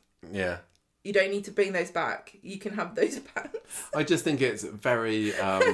But look, we don't know because it's not like I wear your boxer shorts and vice versa, is it? This is a completely different situation. It's not like we often get into the situation where we go, oh, I've just had a shower in someone else's house, but I've got nothing to wear. Like, generally, that hasn't happened to me ever in my life. I know. Maybe if it did, I'd be like, maybe. Same characters they've got different rules to us. Yeah. So she has a shower and she's like, look, can I just stay here for a bit because I'm still a bit. Ugh. And does she throw up at this point? I didn't think she threw up. Yeah, she does. She? She runs and chucks up, and I think that's why she has a shower. So Ryan is very excited about this. I thought he was, again, he's very cool about this, and he acts like he acts like they've been going out together. I mean, Ryan is clearly the president of the Swarla fan club, isn't he? He's like, tell me what happened. He's the one that's stirring it all up on Twitter at the moment. He's the one with the WhatsApp groups. Yeah. So he makes all the gifts. Bless him. So he's their champion and cheerleader, and he wants to know all the details. Tell you what, if Ryan's the one that keeps on going onto our YouTube channel and watching our Vicky Myers interview, then carry good on him. Bloke. Yeah, put it on repeat. So Carl's like, I didn't know what was going on here. This is just uncharted waters, and this was the scene of, am I actually gay? Am I not gay? Am I going? I don't think she's ever thinking that. I don't think that's a word that she's ever going to use. No, but this is as close, really, as they got. I suppose there was a little bit later on after they did the deed. What? And Carla and Carla Well, she was says, like, is that the first time you've ever been with a woman? yeah. I don't. You know, it's not down to me to say what you want to call yourself. And she's obviously decided that this is just for how anything. It kind of reminds me a bit like what happened with Marcus and Maria, where Marcus was like, I am falling in love with a woman, even though I'm a gay man. Yeah. And so, you know, Carla's like, this doesn't have to be anything. It doesn't have to be anything. It's just me and Lisa. And Ryan says, you know, you clearly fancy her. You got to get on with it. So Carla goes, all right then, I bloody will. She goes back home, and Lisa's there with her. She's doing up her buttons or something. She's like, don't get dressed, baby. And then they start to kiss. I couldn't believe this happened this week. Like, I'd seen in the previews, because people were banging on about it on the Swarla internet. fans have been waiting for this, and they've been, every episode, they've been like, is this the episode? Well, is this the episode? I think that in the previews, they'd shown the scene of Swain getting a bit tipsy in Carla's flat. Yes, and that's they were right. like, and they were like, oh, what's going to happen there? Yeah. And I was like, no, nothing's going to happen. It's just going to be a tease. I didn't expect No, it me to go either. quite this high octane into tonight's episode. I thought there'd be a kiss. I didn't have my pearls around to clutch. I didn't even get them out of the drawer. I thought there would be a kiss one, like a very kind of like, and then oh dear, it's the end of the episode, then let's just get on with it. There's so much tension here. We just got to get it out of the way. Lisa's expression. She's thought Christmas isn't come at once, didn't she? She was like, really? Okay, then let's get in that bedroom. I didn't know it was Christmas Day already. So, the Swarla fans, finally, they've been fed this week. I'm very excited for them. On Twitter, they've been having a blast. I've not actually looked at Twitter since tonight's episode. Well, I knew this was going to happen because I was on Twitter this morning and I saw the gifs and the... 7 a.m. upload? Yeah, see, we said it was the spoilers. You get it there? Well, there we go. Wow. There we go. It took me by surprise today. So, but I'm glad it's happened, and the tension has been broken, even if it doesn't quite stick together for the whole of the episode. On the sofa, and they're both there. They look really relaxed and happy and chilled out, and they seem very satisfied with themselves, don't they? Like, whoa, that was good, wasn't it? But meanwhile, more things are happening with Betsy. There's stuff going on with Betsy. That's going to be in the other story. She's had some dramas with the Warner Brothers. Oh, that's coming out in a different... Oh, yeah, okay. Yeah, so they all end up in the pub together, and this is when Betsy realises. I think that Carla and Swain have another go, and then they leave their love nest, don't they? Yes. And they go to the... Yeah, they go to the pub, and then before long, Betsy's there. Betsy works out because Lisa's wearing Carla's top. Yeah. Which, fashion like you're wearing, is Betsy. If Ryan's the president of the Swarla fan club, is Betsy the president of the fashion fan club? Because she could spot that. I don't know if I would have noticed. You're the only character that wears black on this programme. Except, it was very an uncharacteristic colour for Lisa to wear, wasn't it? Because it was Carla's black. Well, Lisa's just generally there with her pastel-y jumpers, isn't she? So, yeah. And creams and things. So, she's like fuming. She finds out, and she throws water all over Lisa and says, "One day after Becky's birthday, I can't believe it." And again, yeah, she's kind of right, and I know that. Well, they obviously didn't want her to find out. It's really insensitive. I'm says not saying soap. that she shouldn't have done it at all, It says soap. but she must have known. It's always going to happen at the worst possible time. Everything always happens at the worst possible time, but I think that Betsy is 100% entitled to be right knocked off at her mum for it. Nobody wants to think of their parents doing it anyway. Well, listen, she's doing it on this particularly important anniversary. She's got many things here. Like, number one, when your parent, even if your parents just broke up, never mind one of them died, when the first time your parent moves on, you feel betrayed. Yeah. Secondly, this took her by surprise. It's not like they warned her in advance or told her. She kind of suspected something was going on. And so this took her by surprise, so she feels betrayed again on another level. And then thirdly, it happened the day of her mother's birthday, and she already was worried that, you know, Lisa's forgotten. And so she's now thinking that Carla's trying to replace her mum. So she's absolutely furious. Oh, by the way, we got she was talking a bit more about her at some point in the week, and she referred to Becky as Becky, because we've been like, who's the actual birth hang mum? on, yeah, what? And definitely the way that Betsy was talking about Becky earlier seemed to imply that Becky wasn't it. I think Corrie is kind of confirmed now that Swain was the one to give birth. Although, you know, maybe they'll have a story where it turns out that Betsy thought that Lisa was her mum all along, but actually it was Becky. Why on earth they'd want to cover that up and lie about it, other than soap drama? I don't know, but it could still happen. So they go back to the flat, and Swain and Connor. Betsy's just not replying to any of the calls. And they have a bit of a spat because Carla's like, look, you're letting her walk all over you. And Betsy's like, no, she's got the right. She should be hurt. She's absolutely in the right to be hurt about all of this. And she's like, you don't even know what it's like to have a kid, so shut your mouth. Lisa's very down on herself and has been, you know, for a while now about herself as a mum, and she feels now. Yeah, she's had lots of reasons to think I'm a terrible mum, I'm not doing a good enough job, and you know, she's a single parent, she's the only parent that Betsy's got now, so she's probably thinking it's even more important that I do a good job, but it feels like I'm failing again and again and again, and now I've mucked up, you know, to this extent. Yeah, and Carla's trying to bolster her, but she's not sympathising with her. She's like, Becky's gone, you're here, you've got to live your life, you can't apologise for putting yourself first. So she's being supportive of Lisa, but not empathetic here. Like she doesn't get what as much as she should do, probably, that Lisa's devastated that she's let Betsy down. Yeah, so because she's seen Betsy as this kind of like just coming between them. The dream is now over temporarily. I don't know how long this is going to last, but it clearly is only temporary. That's not it. No, there's more to come from Swarla, I'm sure.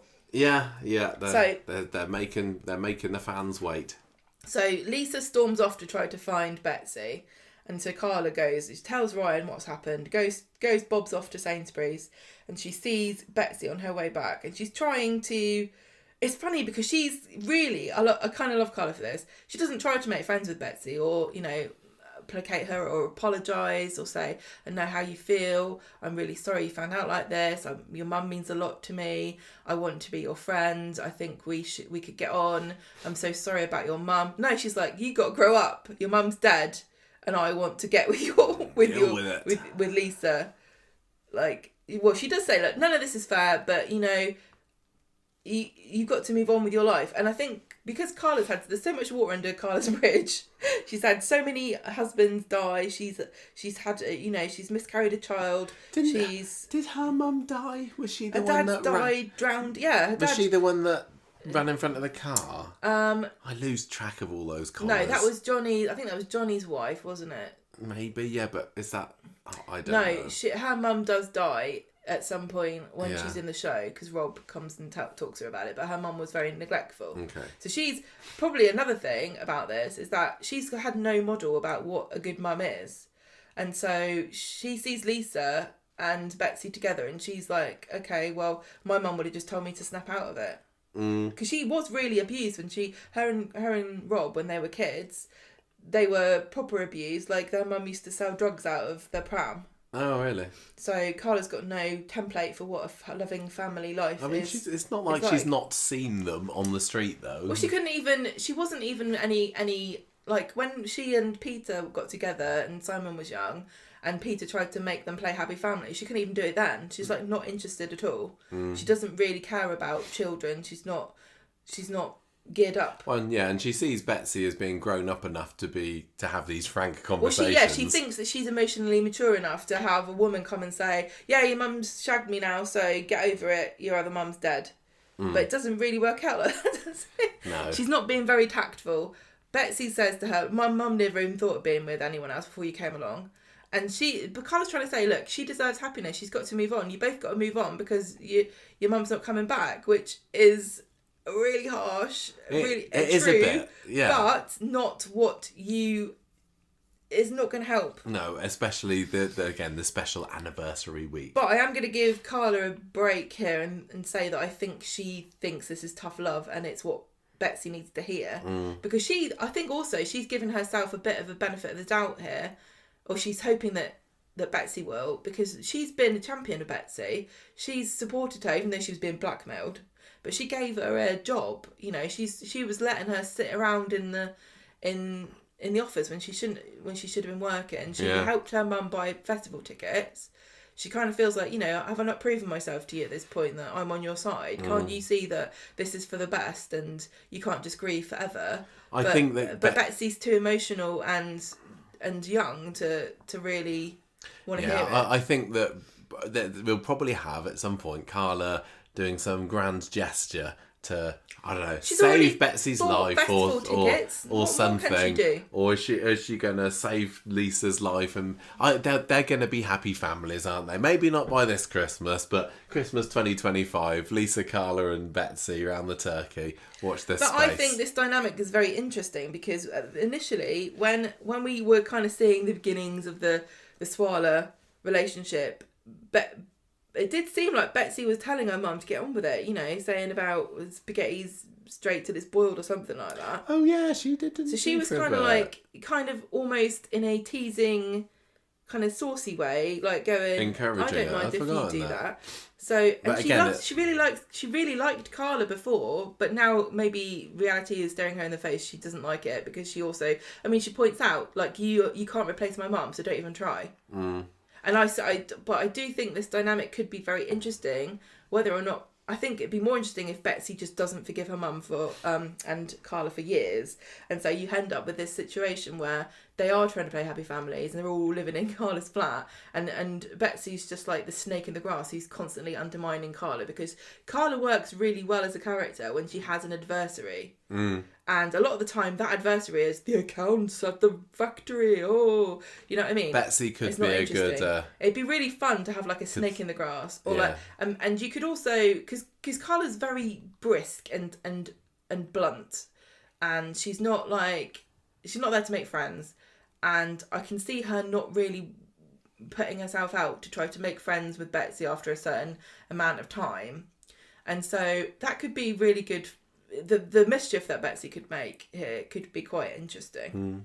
Do you think that Carla is going to be pursuing Swain, or is she going to leave her to cool off for a little bit? I think both of them have had their feelings hurt here by this conversation because, like I said, Carla thinks she's very practical and she's been realistic. And she's been I think she's probably thinking, Lisa, this is your... this ain't my first rodeo, love. You're going to cry your whole life about one dead wife. I've got so many dead husbands and people tried to kill me. I'm not crying. Okay, I had a breakdown. Okay, I was alcoholic. Okay, I had a gambling problem. Okay, I ran away to LA several times. But you know what? I'm over it. I need to get over it too. Yeah, I think you're right. I think I think she's going to be trying to get her back. Once you've had Swain, you want her again. That's what they say. I don't know what Lisa's going to do though, because really, I would be really hurt if I was her. She absolutely was giddy at the thought of going to bed with Carla today. I know, but and then it all went wrong. So sad, in such a sad, emotional way. And she's been building herself up for this for a while as well, hasn't she? She's kind of wanted it, and it's now kind of ended up blown in her face. So I think she's just gonna stay back and lick her wounds for a bit, and then let her in by the end of the year or something. Maybe we'll have a Christmas kiss, a reconciliation kiss. Maybe we will, because everyone was thinking this would be when it would finally happen for the first time at Christmas. Yeah, I don't know. Well, let's get a little early. That was like treat. I guess that was the Thanksgiving for Swarla, and then we'll have to wait for Christmas Day for our real presents. Right, the Warner Brothers, Gemma. Matty and Logan. I'm warning you. I didn't find this story too interesting this week, I have to say. I'm only going to say this once, okay? So what are their names? Matty and Logan. I don't find them very scary. They're not, are they? They're really not. A bit I think Logan a little bit more. But I feel like... You said that Matty was a bit... No, I think of Matty, I'd take him home and we would drink tea from saucers. Cups of saucers. We've already established that we don't do that in this house. But I think me and Matty, I think... Matty would bring the saucers.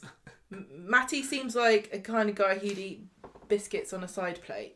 I think that he looks too posh to be a ruffian. Yeah, he looks a little bit. And I can't really explain why I think that, but I think that it's been odd that he's kind of been the main brother. He's like because Logan was the one who was introduced to us first. Logan's like the muscles, and he's like you know how there's always like this. Matty's the hair. This stereotypical duo of like the goon and the villain, the brainy villain. Yeah.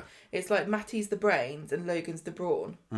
Yeah, but neither of them are particularly brainy or brawny. Very, very vindictive, it seems like. So, but like I said, I'm not going to criticise them all the way through. I quite enjoyed the scene at the beginning of the week where Betsy's at the factory with Sally and ripping on her very, very 2020 hot tub, and there was she did not like that. Yeah, but Sally was saying that she was ahead of the times, and Betsy says, "Well, you're behind them now." Tim comes in and tells Sally that Mason's brothers have been released due to lack of evidence about this car stealing that they were doing the other week, and Betsy sends this surreptitious text to Mason about it to meet up in the precinct later, which is definitely their favourite place. That is, we say how many of Lauren's scenes have got her crying in it. How many of Betsy and Mason's scenes are in the precinct? A good 50%. If you want a formula for how to make a Betsy and Mason scene, number one, Mason has to be walking somewhere, eating a pastry from a white paper bag. He also has to have his rucksack over one shoulder, and he has to have just been beaten up by his brothers. She has to be completely oblivious to the fact this poor kid is homeless and can't just go off to the cinema with her or go on a date with her or go and buy a milkshake, and trying to seduce him into bed again. Yeah, and all the while swinging morosely on the swings. Oh yeah, because they're angsty. Yeah. Anyway, they meet up, and he's like, "Well, I'm toast. I'm toast now. Exactly. I've been warned that Matty and Logan are on the prowl, and speak their name and they shall appear. Matty drives up in his lovely yellow car. Toot toot. Look at this. Check this out. I was quite proud of my tweet that I did when I took a picture of him and said, "Massive Corrie spoiler alert." That was I made a hilarious. car joke. That's a part and of a few the car. people appreciated it. That was a very manly thing for me manly. to do. So Matty bounds out and starts roughing Mason up and kind of chucking him about the place. But luckily, Tim then runs up to the rescue because he's been warned by Eileen, I think, had he? Saying... No, that was later, wasn't it? Was it? Yes, it was later. He's just there. He just happens to be there. He's like, I dobbed you in, not them. Beat me up if you're going to beat anyone up. Yeah, Matty kind of slopes off after that, and Mason reckons, "Well, Tim, you've earned yourself a massive bullseye on your head, your big bald head." Back at home later. He's not worried because he lives with Sally. Well, he's not worried at all, really. Sally's a bit worried back at home, isn't she? But Tim's like, nah, it's fine. It's like, nobody can hurt me. Have you seen them? They're not actually that scary a villain. Nobody can hurt me more than Sally. She's really cutting. Yeah. When I drop muesli on the floor, she won't let me forget it. Well, they pay the price. Yeah. Sally does, at least, on Wednesday's episode when they wake up to find that her duck egg blue door has been graffitied with grass. The word grass, that is. It's not just had, bag of clippings. It would have been so funny if Sally had said something like, Tim, do you think we can convince the neighbours that we're just very environmentally friendly and it's to do with my environmental stance when I was mayor? I think it's actually just a message from people that are making fun of the fact that she's got AstroTurf on her front lawn. Yeah. It's like, you think you're so posh, Sally, but you don't even have proper grass down there. Sign a petition to get rid of that. Have you noticed that whenever anybody graffitis a word on a wall in Coronation Street, which does happen, and on a biannual... It's almost like fancy dress party. It's always red. Is it? It's always red. Like, I can imagine the Bistro's been graffitied in red. Actually, I can't remember anywhere else, but... It always. I think that they need to shake it up a little bit and give a nice little purple spray or a bit green, maybe. Orange. Yeah. Do you know Conversation Street orange. Do you know who does that? The graffiti? No. Banksy. Do they reckon? They bring him in. They bring in Banksy. And then when they finish, they auction it off because it's actually art. That would be a great story. Imagine if they had it. If they. I might actually. Now I'm thinking. Have they not done this story where they have a Banksy? That would be funny. What do you mean? Like they think it's a Banksy, but it isn't. I think that they did have that when it turned out to be Craig's work of art. Didn't they should do it again because I forgot all about it. Anyway, that's the kind Sally of story says that Mason's brothers. That's what we want. We don't want another whodunit. We want 3 stories about Banksy's graffiti. Who done the art? So anyway, they've received a warning from the Warner Brothers. Oh, no. And Sally finds Tim cleaning the door later, and he's like, look, I've called the police. They're probably not going to do anything, but they've said they'll have a word with Matty anyway. So they've got bigger fish to fry here, to be honest. Mason's still worried again because he sees Logan getting. Do you know? Sorry, I think I heard the other day. I think I read this that apparently at any one time a police officer has 10 to 12 open cases. Really? Yeah. I wouldn't have known. Maybe they should close them and they wouldn't lose so much paperwork. Oh, wow. No, that's true. Very funny. So Logan gets into Tim's cab later because Tim doesn't know who he is. No. And Tim's stupid. So Mason rushes over to streetcars and Eileen comes up. Yeah, this is where Eileen gets told, watch out, Tim's in danger. So she calls him on the radio. There's a bad line. It's always... Yeah, I know. Well, back in the day, there were so many people on the radio in streetcars. Nobody ever uses... how many times have you been in the last 10 years in a cab that had a radio? Well, we only just go Uber these days. No, Michael, I don't have a car. I go in the taxis more than you do. Okay. They have their phone in it, tells them what to do. They don't talk to anybody on the phone. Tim and Steve like to do it old school. That's all I'm saying. I don't think Tim could work a computer. That's true. Anyway, Tim and Logan get to the precinct. It's a bit overused. That's How many times have people been menaced in a car in the precinct now? Quite a few. I bet they still haven't put CCTV up there, have they? Tim's been menaced in the car in the precinct. No. In the last 12 months. No. Anyway, Matty arrives. Tim's looking nervous. Oh, no. And then Mason comes over and said, no, don't beat up Tim. It were me who masked you up, so this is exactly the opposite of what happened on Monday. So on Monday... The Warner Brothers are beating up Mason because Tim grassed him up, and then on Wednesday they're beating up Tim because Mason grassed him up. Yeah, they're just spoiling for a rumble. But it doesn't make any sense logically thinking, because if both Tim and Mason don't care about getting beaten up, then what's really the big threat that they can hold over them? Just beat me up then. Just beat me up and get over it. I grassed you in. I grassed you up. I'll grass you up again in a minute after you finish beating me up. Yeah, maybe you'll get the picture this time. Maybe you'll stop your life of crime. Anyway, fortunately for Tim, Craigie comes in. He just happens to be... What's going on here? Craigie was the one who'd been told by Eileen about it, wasn't he? So he comes and saves the day, and now clearly terrified of Tinks. Why don't they get in trouble for this? He's probably a bit scared of them as well, isn't he? They're all just chickens. Anyway, they go back home later. Mason tells Tim, look, you need to be more worried about this. My brothers are really bad lads, you know. No, by all evidence, they're not though, are they? No, they don't just warn. So Betsy and Mason are sitting by the brewery later around the back of the factory, and he's saying, look, I need to sit this one out. My brothers are just going to get bored. They'll forget about it eventually. It's cool. By the way, is that Paul's ghost there? Did you just see someone twerking? So I think I just by the moonlight spirit, yeah.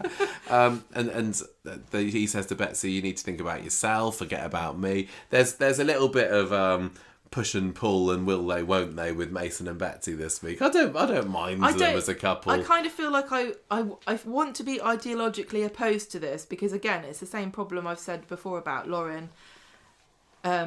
Who are these people? But I can't help but kind of not mind it. I think I like Mason, and I don't know if does that make me a bad person because he is awful. Yeah, I think they've done a pretty good job of redeeming him, but the question that we've raised already is, should they be redeeming this character? I'm not going to litigate it every week. No, Tim's in the pub with Sally later saying basically Mason's what's gone on today. Mason's not so bad, really. Mason should be cleaning their front door. Yeah. Friday comes round and we got more Betsy and Mason in the precinct, and he's like, look, we still can't go out yet. Maybe if I find myself a job, find myself a place to live, we can. Matty and Logan watch them, and they're laughing at them. It's basically a little setup for Matty and Logan harassing Betsy and Villains Alley later on because they've seen her hanging around with their little bro. And they say, look, we need you to remind Mason where his loyalties lie. He's a Radcliffe. Yeah, they've cornered her Radcliffes don't grass on Radcliffes. Cornered her in the Guinness, and so she texts her mum a coded message. Oh yeah, saying I'm going to go to the cinema with my dad. And Swain realises that Betsy must be in trouble. Do you know why that's a coded message? Do you know why that's a coded message? What do you mean? Because her dad's not really alive? Or because hasn't her dad's blind. Swain's like, really. Betsy doesn't like Wicked, and that's what Betsy would never go see Wicked. She says says she doesn't like musicals. She says she thinks it's stupid when they tell the plot in song. They go to the precinct because where else would they be? But they're not there at the moment. Mason is though. Meanwhile, Betsy's still being threatened in the alley. She sees, oh yeah, Ryan comes along and he gets called Deadpool. That was so mean. That was cruel but hilarious. It was funny. It was funny. Are we wrong? Are we bad to laugh at that? But I thought Ryan was great in this because he didn't care. He's heard it all before. I'll tell you what, if someone called me like... Deadpool, I think it was great. I know. Deadpool's brilliant. Cool. Yeah. But would you rather be called Wolverine? I think either I'd be fine with. Yeah. I think I'd be confused because neither of them really reference me in any way. Yeah. I really liked that Ryan jumped in there and saved them, especially with all his body confidence issues that he was having a year ago, and now he's just like, whatever. I've come to save the day here. Good on you, Ryan. Yeah. Hero. Proper decent bloke. Well, that's what got him in acid in the first place. He should keep his nose out. Yeah, if they were to throw it on his other like, side of his face, it's like, I haven't learned a lesson. Never protect women. Women can fight their own battles. That's what feminism gave us. So he's... This is going off the rails. It doesn't matter. In the pub later, Swain is questioning Betsy about what happened, and she says, well, I didn't have an idea who these guys were, actually. And Ryan says, I think I recognise one of them from the STC, which is the school, the prison school, and that Daniel taught at. I don't know. Daniel doesn't deign to go to work anymore. He doesn't really, does he? You know, when he fancies it, he might bob in there to earn himself a couple of quid. Or when he has to be somewhere else, suddenly, magically, he can't get out of a shift. Yeah. Apparently, that's how they do it there. They have shifts. I don't know how Daniel's going to particularly help at the moment unless they just really, really describe Matty to them in great detail. He drinks tea from a cup and saucer. Oh yes, there was one like that. What, Matty Radcliffe? Yeah, I know that guy. Yeah, I mean, I guess that the Radcliffes are loitering around the street quite a lot, so maybe Daniel will just happen to be there one time when next time that they're there outside the Rovers. I don't know.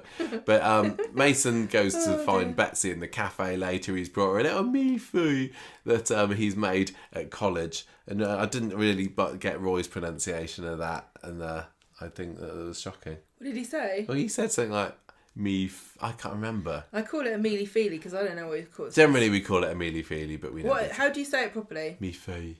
No, that me-fee sounds wrong. I didn't say me-fee, I said me-fee. Me-fee. It's like saying Paris. They look quite nice, actually, and Betsy thinks it's lovely, and even Roy takes a bit to try later on. My question here is, I don't think he's going to get a job at Speed Dial again. Do you think he's going to end up working at the Bistro? Because that's the only 2 places you can be a chef on this show.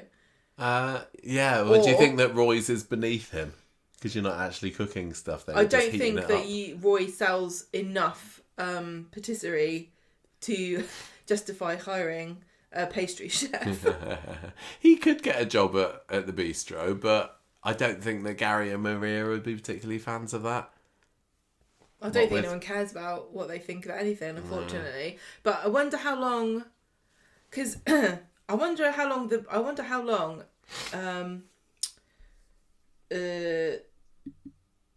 Speed Dial is going to stay there. Like, now Yasmin's on her own. Oh, she's not getting any younger. I wonder if she's going to retire at some point. Maybe Mason could buy the restaurant. God, I'm just thinking, I don't like the idea of that. I just don't know why are they making Mason into a chef when there aren't many options. They're doing it for a reason, aren't they? They've got it's some like kind when of they plan. made Zidane a chef out of nowhere, didn't they? Yeah. It's like we need another chef. Let's just grab a character who's not really doing anything. I know what it is then. He's going to buy a street food van so that Carla and Lisa can shag in the back of it. Yeah, probably. That'll come full circle again. Okay, so Betsy meets the Warner Brothers near the Ginnell again later. No, I've not been able to get Mason to come, which is what they wanted, so they could tell him, you watch what you're doing. But she says, look, I've got something... Even better than that, the factory lot, Underworld, the factory on Coronation Street, they're going on a team building activity next episode. And I know, as if Carla would organise that. And the factory's going to be open, or I can open it up for you. You can nick all their gear. And they're like, sounds good. Carla's the Masons sort of boss can live another day. Who I think would find herself to be a benevolent god if she bought everyone biscuits, let alone sending them on a team building exercise when all they ever do is team building when they're supposed to be working. I know they don't need a team building exercise. Sean, have you met Sally before? Yes, we've been working together for 20 years. I know you don't know Dirk because he can't speak, but that team building is not going to help, is it?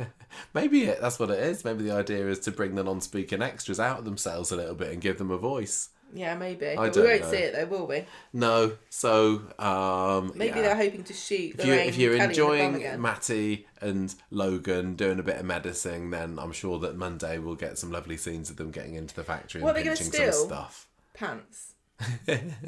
Yeah. No, she said it was laptops and whatever. Oh, okay.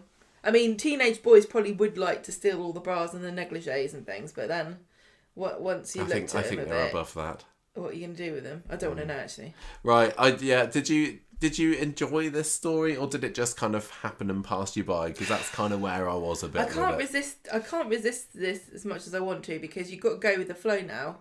You got to be interested in Betsy and Mason, otherwise you're not watching Corrie, are you? Yeah, exactly. I don't know why. I feel like they're in it for the long haul, so just give into it, really. It does feel frustrating, and there must be a reason, and I don't know what that reason is, because Coronation Street knows that we don't want to see, with the best in the world, we don't want to see this many new characters. There must be a reason. We want to see what's going on with Gail. We want to see what's happening, with all the other... There are loads of people that haven't been in it for months and months, He might not be your favourite character, but, what's happened to... I can't remember his name. Kevin. Yeah, what's happened to Kevin? What's happened to Brian? That's what I was going to say. Where's Mary gone? Good. Don't ask. Don't summon her, please. But you know what I mean? There are so many characters that are just kind of sitting in their coffins waiting to kind of... be summoned by the creatures of the night or something. What's Dev up to at the moment? Where's Bernie? Is Gemma still sad? Don't know. You mean, come on, they have had quite a lot to do recently. It was only a couple of weeks ago since we had the space launch, Gemma. But there's a massive cast of people, and now we've got Betsy, Mason, Timmy and Tommy, the Warner Brothers, and you got Lauren and Frank. I mean, the new characters are having new characters. they're spawning new characters, aren't they? She's not even the only one, because Dee-Dee's up the duff-duff. Speaking of which, yeah.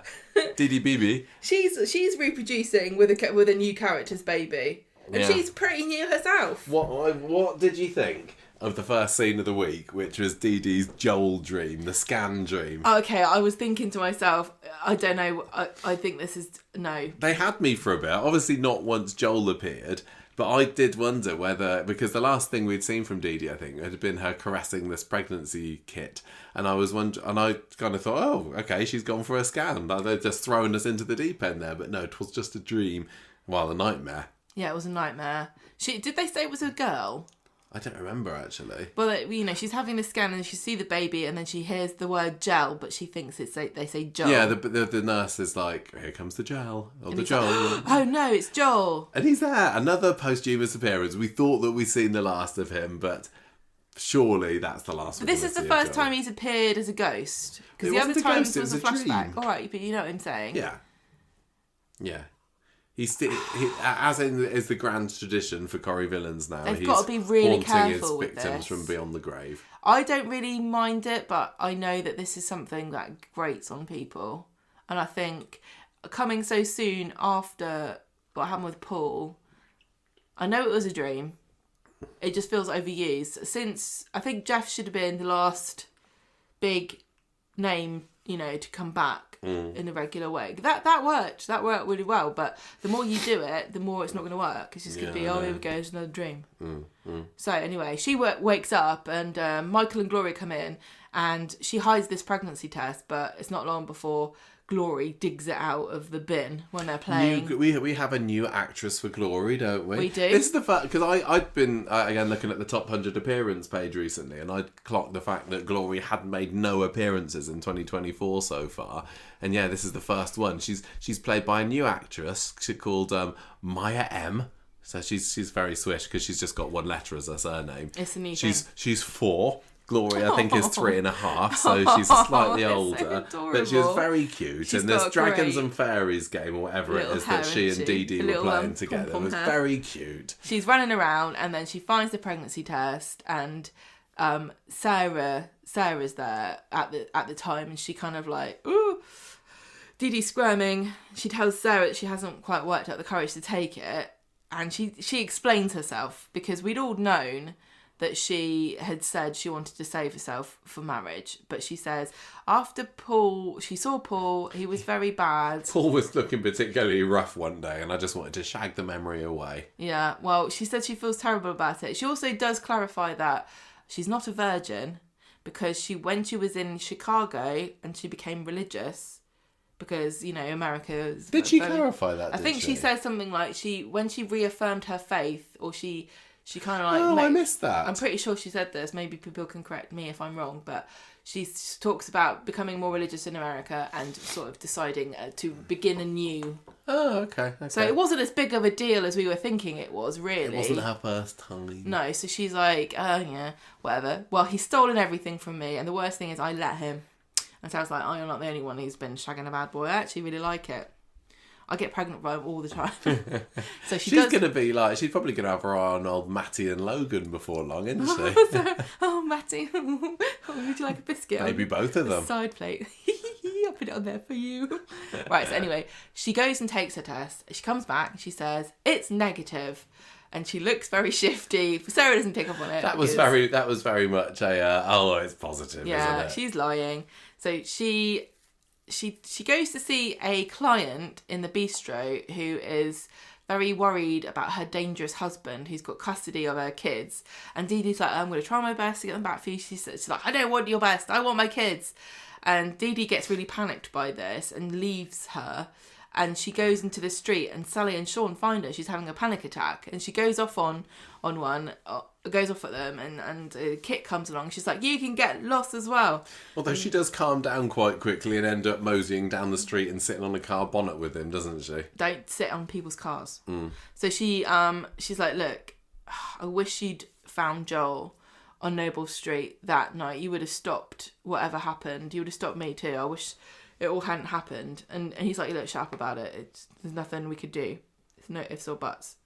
So Dee-Dee goes and sees Sarah and says, look, I was telling a bit of a fib. It is positive and I'm carrying a pervert's baby. He's a pervert for justice. Yeah.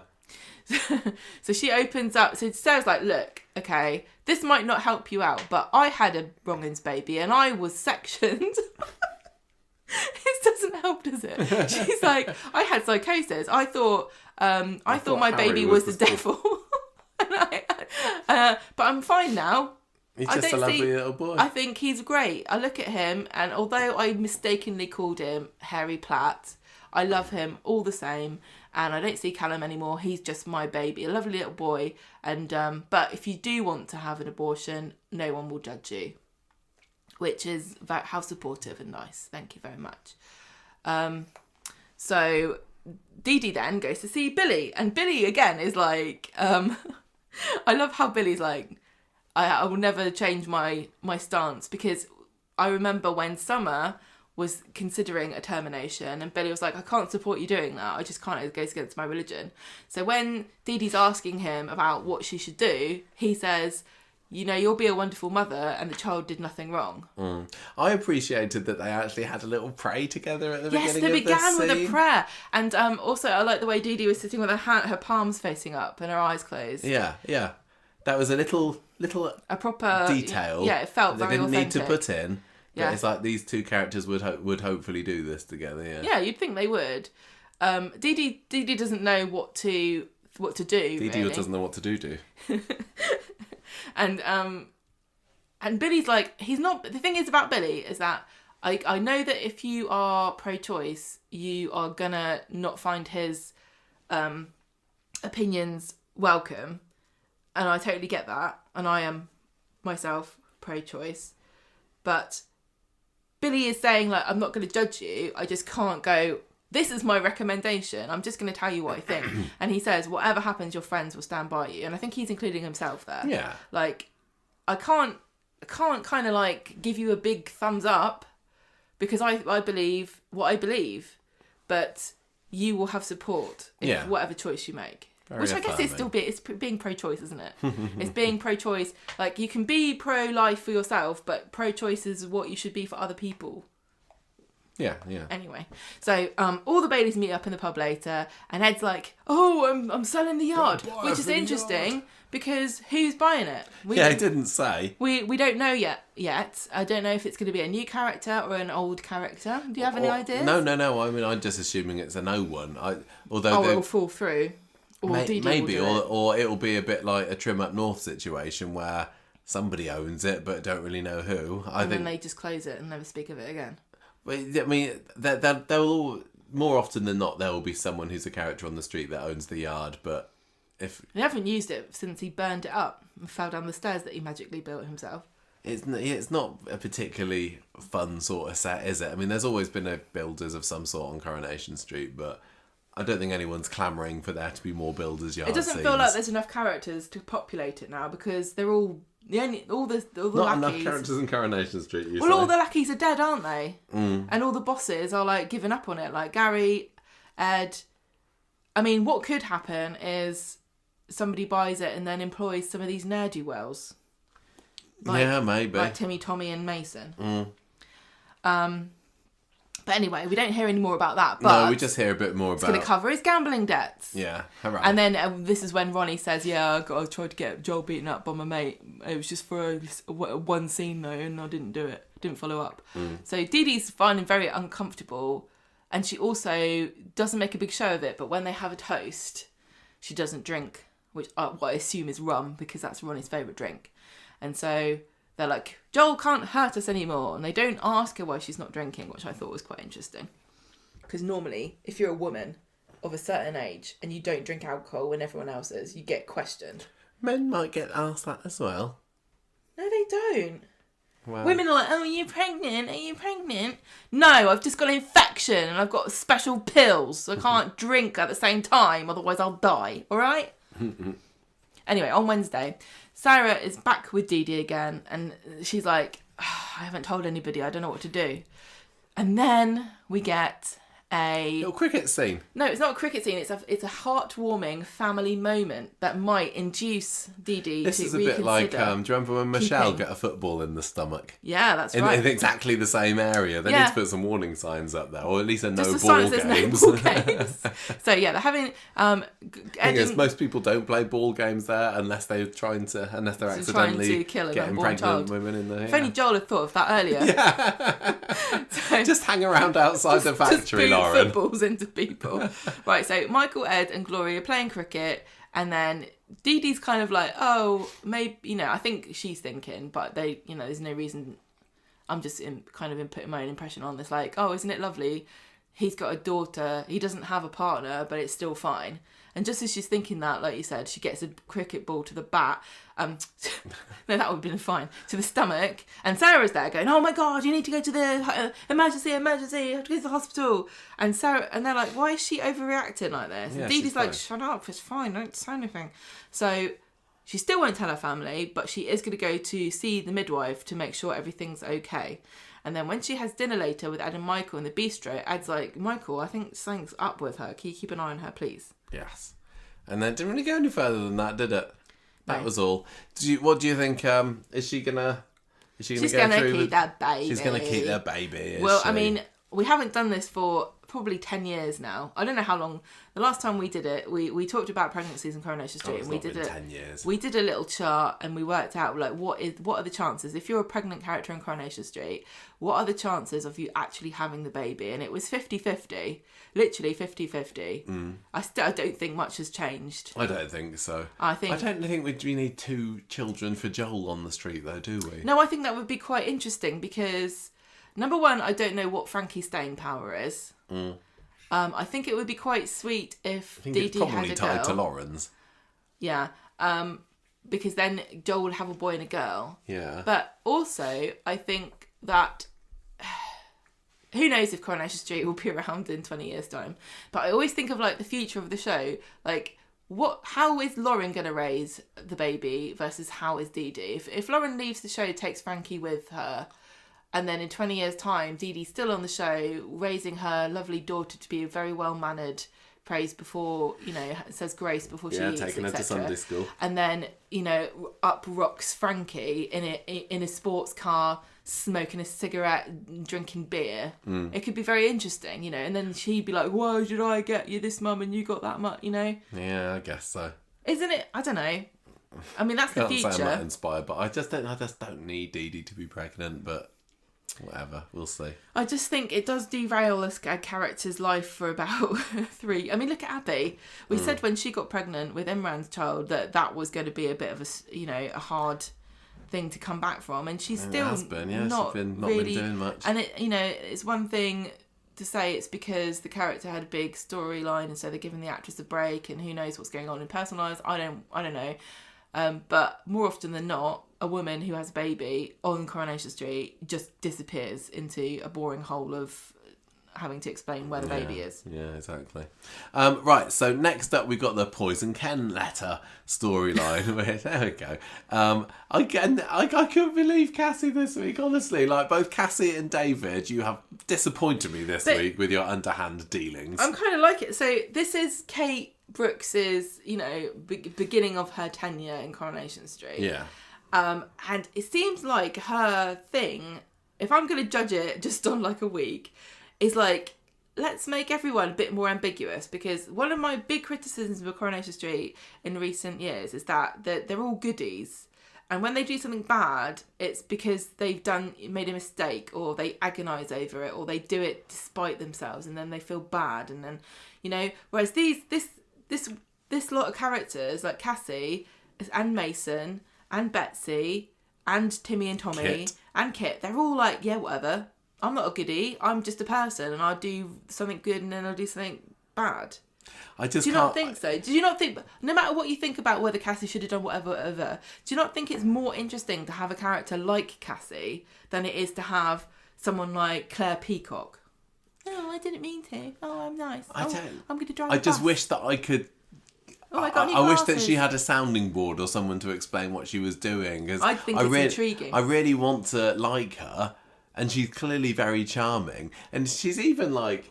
She's done herself up a lot more because, in her opening year, most of it on the street, she was very skankified, wasn't she, by the makeup department. Well, she was on drugs. She's kind of just like Claire Sweeney swanning around now, but she's living well on those Ken wages, I suppose. So she's back from her holidays with him later, and Ken's sharing his photos. And I was just going to say, like with Cassie, like with Kit, they're both quite charismatic, but they're also a bit evil. Little bit.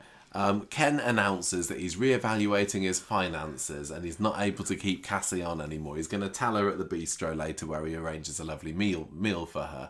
So she doesn't take long to realise that she's being given the heave-ho and puts on a brave face with it. And she's kind of inquiring about Steve because she's still clearly holding a torch for him somewhat. And Ken says, well, they all support me, so she's a bit down about that whole thing. So she doesn't take long, though, because she asks Ken to help her with her CV later, and the big twist at the end of the episode is she's starting to crush up his pills that he's supposed to be taking, giving him extra, swirled about in his tea. So we have got a poisoning storyline going on here, where... warfarin she gives him. It's one of these, Holly shouldn't do that. No, Claire Sweeney was on, I don't know which programme it was this morning, Loose Women or This Morning or something. Have I got Loose Women for you? And she talks about the fact that, when Kate Brooks told me that I was going to be in this storyline and I was going to be poisoning Ken, I couldn't believe it. And she talks about, isn't it great that I'm working with all these legends like Steve McDonald and Ken Barlow and Tracy? But she didn't really go into, why she... Well, she did. She talked about she's really, really enjoyed her time with Ken and she doesn't want it to end, and this is her way of doing it. Isn't this like Munchausen's by proxy? Or she did say there was a bit of Munchausen's with it. She did, but... this is classic. Usually you do it with a child, don't you? Yeah, she's making herself feel wanted, but... Yeah. I don't know, she must realise that it's really, really risky what she's doing, which turns out to be true on Wednesday. Tracy comes back for a bit, and then... It's Ken Barlow, Cassie. I know. So... He's worried. He's feeling under the weather, so he invites Cassie to come back and work for him, look after him for a little bit, and she's like, yeah, no worries, and she starts crushing pills up again. Yeah, that's it. And then we get a surprise visit from Tracy. I said Tracy was back already, and she's narked that Cassie stopped Ken giving her money back, and so Steve and Adam tell Cassie she can bog off. No, she's annoyed because Cassie's the reason that Amy's lost out. Yeah, with the whole money. institute and we've thing. got next week is the big court case coming up where it is going to be decided what happens to Rowan, and that's going to affect whether Amy gets her money back. I think that's what we're kind of being led to. Yeah, exactly. I don't think that was what we thought before. So Cassie's been slung out on her ear, so she takes the opportunity to drop the bombshell that she slept with Steve, and then Ken comes down and says, "Well, actually, everybody, I'm the one that decides whether Cassie is welcome here or not." Yeah. He's looking proper ill, isn't she? Isn't he? Sorry. So Cassie decides to she's like, "Oh, let me help you, Ken." And she comes back down later and says, "Well, Ken's just having a nap." Tracy says, "Well, look, we don't need you. Let's get a doctor in." And Cassie says, no, Ken doesn't like that. He just doesn't want it. And Tracy says, well, whatever, you can go home. So Cassie kind of slopes off for a bit. And Tracy says, Steve, we need to... I'm going to be staying a bit longer now.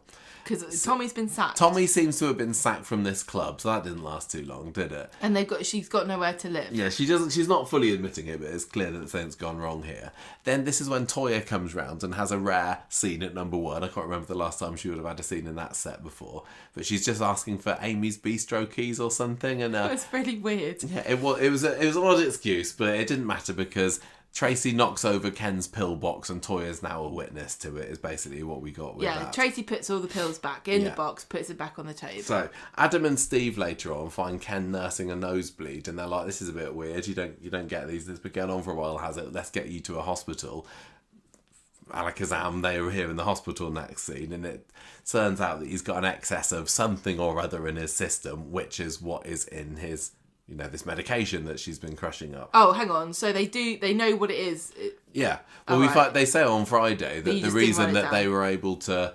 work work it out exactly is because they knew what to look for because he was on that medication. Yeah. And Ken just doesn't understand how this could have happened. And when Steve hears that it's been Cassie who's filling his pillbox, he naturally blames it straight away on her for doing it wrong. And Ken's like, no, honestly, it's fine.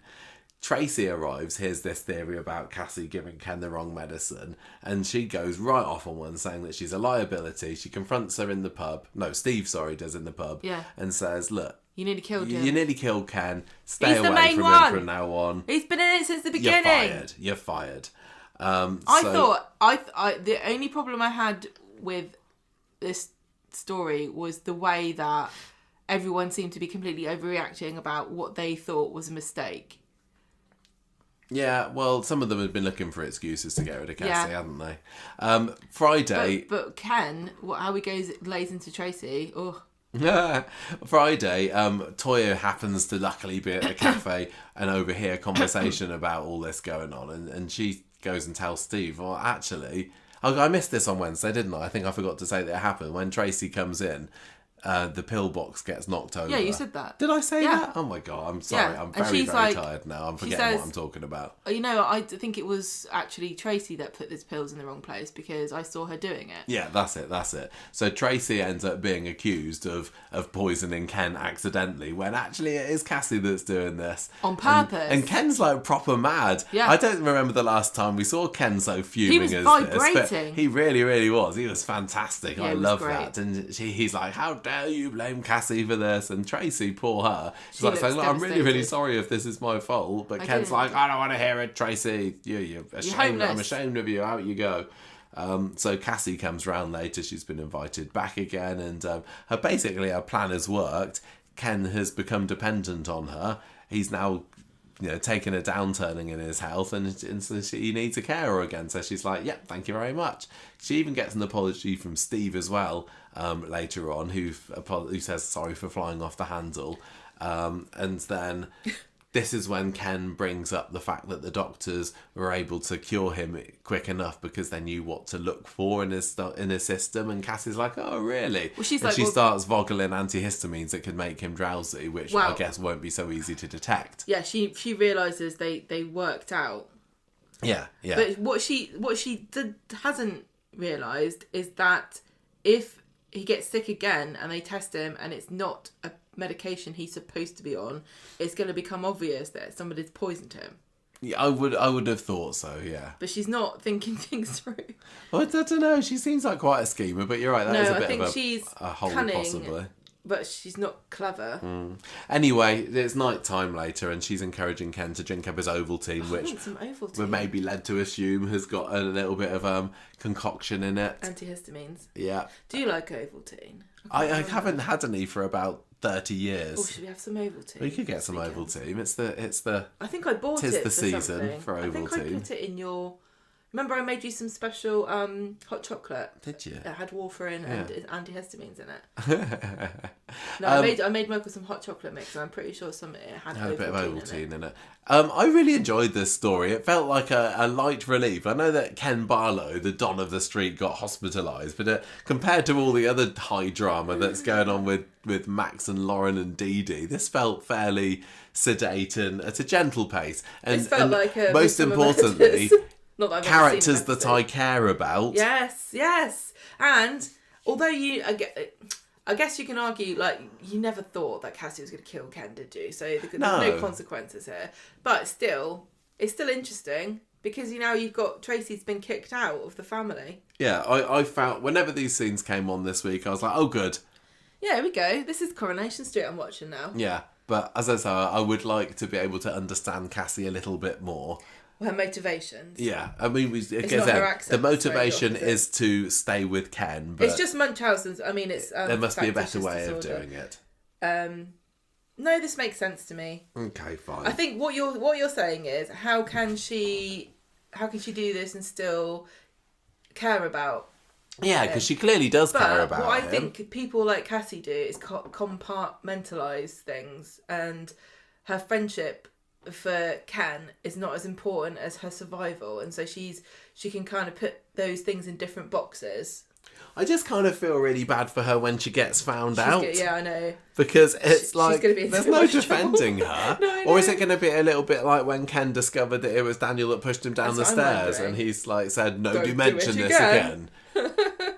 I don't know. But yeah, it's great stuff. I'm very much enjoying this. Finally, But, go on. you're just saying about, it's all big characters, which is great. And I think I've mentioned this before, but like, I'm pretty sure the Bill used to have a rule that every scene had to have a cop in it. Yeah. So every scene, like, you would never just have, I think once or twice maybe they broke this rule for dramatic effect, but you'd never just have a bunch of criminals having a plot together. You'd always have a cop on the screen, because it was about cops. POV. It was, the Bill. That Coronation Street needs to instigate a rule of some similar thing. Every right? scene has got to have a character that's been in the show at least 5 years. Yeah. That's what I was going to say.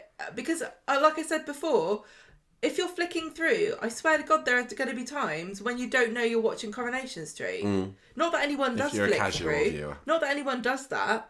But if somebody walks into the room and they see what you're watching, they're not going to know it's Coronation Street. If you've got some of the people that have been having scenes together. Anyway, this is the final one. Final story of the week was Toya, Nick's Leanne's boyfriend. So on Friday, it's Ollie's anniversary next week. And she's very down. So Tracy comes in and she's having a go at her about not... but just making sure she's going to testify in Rowan's trial. Yeah, and I can't remember who is it that tells Leanne.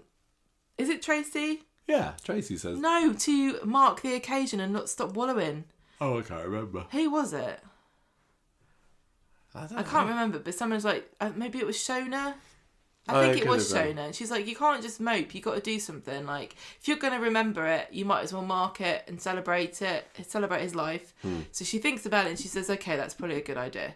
And so Toya and Nick are in the office and they still haven't revealed to anybody that they're having this affair. Cause they've heard that Lisa and Carla have been snogging it up today. And they're they're like, like, oh yeah? Well, you're not the only hot couple on the street who's trying to keep things under wraps. That's so you can get the most clicks on social media. Sorry, guys, it's not you. It's not Toya and Nick, is it? But so we'll tweet out Toya and Nick. They nearly get caught snogging because Leanne walks in and they're like, oh, nothing. What do you mean? And Leanne asks them if they can have a memorial service and go and see Oliver's tree. What's Oliver's tree? I don't remember. Okay, Clearly maybe he had one planted. Maybe it's the tree in the middle of Chariot Square Hotel. So she's like, oh, please can you come and I need support. And obviously Toy's like, that's a great idea. I'm a counsellor. That you should do that. Then they have a scene, Toya and Nick, where she says, oh, I can't keep sneaking around like this, but we can't tell Leanne because she's really sad. And Nick says, we should wait until after the memorial, but we shouldn't wait too long. Yeah, that was so code for something that's going to go down at the memorial, isn't it? Let's make sure we definitely don't kiss each other at the memorial. Yeah, just get caught up in the throes of passion. Under the tree. Yeah. I mean, Sally and Tim, they used to be at it like rabbits after funerals, didn't they? I thought it was weddings. No, I think it was funerals. I think it's any excuse to dress up for Sally. She likes wearing a hat, it gets her turned on. So I'm going to say for this week's Corrie was just okay for me. I wasn't too engaged and excited on Wednesdays, I remember for sure. It was a nice surprise when Carla and Lisa got it on in today's episode as I wasn't expecting it. And the stuff with Max and Lauren was definitely, I had no idea what was going there, but there just wasn't a huge amount that really got me really interested this week. So I'm going to give it 3 mugs of Ovaltine out of 5. You could have picked that one, I don't mind. You picked this one. I had another one in my mind. Oh, go on then. What are you picking it? What, is that your final score? Yes. Michael's also written down half-naked policewomen wearing Carla's dressing gown, moisturising their legs. Yeah. I didn't want to vote for that. Use that score, you mean? Yeah. My score is 3.5 clean tops stolen out of Carla's knicker drawers. Why half a top? Is that a crop top? Yeah. It's for Betsy. Character of the week this week. Is it Carla? Is it Lisa? Is it Lauren? It's not Lauren, I'll tell you that. Is it Max? I really enjoyed Shona, but I think that she wasn't necessarily a main enough character to give story a character of the week. I mean, Cassie to me was really quite intriguing. I was going to say Cassie was really interesting. She's really charismatic and charming, and Ken was fab as well. Yeah, Ken was great. Yes, Ken. I'm going to give it to Ken. Oh yeah. Ken Shouting was Ken. shouting. He had a great time in Porto, and now he's shouting. He's back on form. You've got to treasure him while he's here. I really did enjoy. Cassie going to kill him by the end of the year. I did enjoy Carla. I did enjoy Lisa, especially with the drunk acting on the. Oh yeah, Lisa's Wednesday, drunk acting. Okay, I've got to change it to Lisa because I love drunk acting on Coronation Street, and she was great. I think also a different sort of drunk acting. I think a slightly different twist on it. I think then maybe I'll give it to Cassie then. Okay. Just, we want to get Claire Sweeney's hopes up and then dash them at the last minute by having a quick final last minute vote for Lisa. But I'm just really intrigued by her motives, and I'm enjoying watching her, even if I don't. I don't think you're intrigued by her motives. I think you're intrigued by where this is going to go and what's going to happen definitely that as well. Because we already talked about what her motives are. Yeah, but it's still the whole. She must know that this could go wrong, and he's an old guy. Okay, but you act like you've never done anything wrong in your life. And I know there are different levels of doing wrong things, but she's got very bad judgment, hasn't she? Because she has been in the throes of drug addiction. Yeah. And the idea that she thinks this is probably a bad idea, I shouldn't do it, that's sort of how you end up being on hard drugs, isn't it? You go, guess so. Oh, it'll be fine. It'll be fine, I'll be okay. Don't worry about it, it'll be alright. And that's where you go wrong, isn't it? Mm. Well, there we go. There was this week's Coronation Street. Not brilliant, but solid. Standardly solid, I'll say, for this week. But I did have a lovely time chatting about it with you. So there we go. I hope that was interesting. I hope that was interesting as well.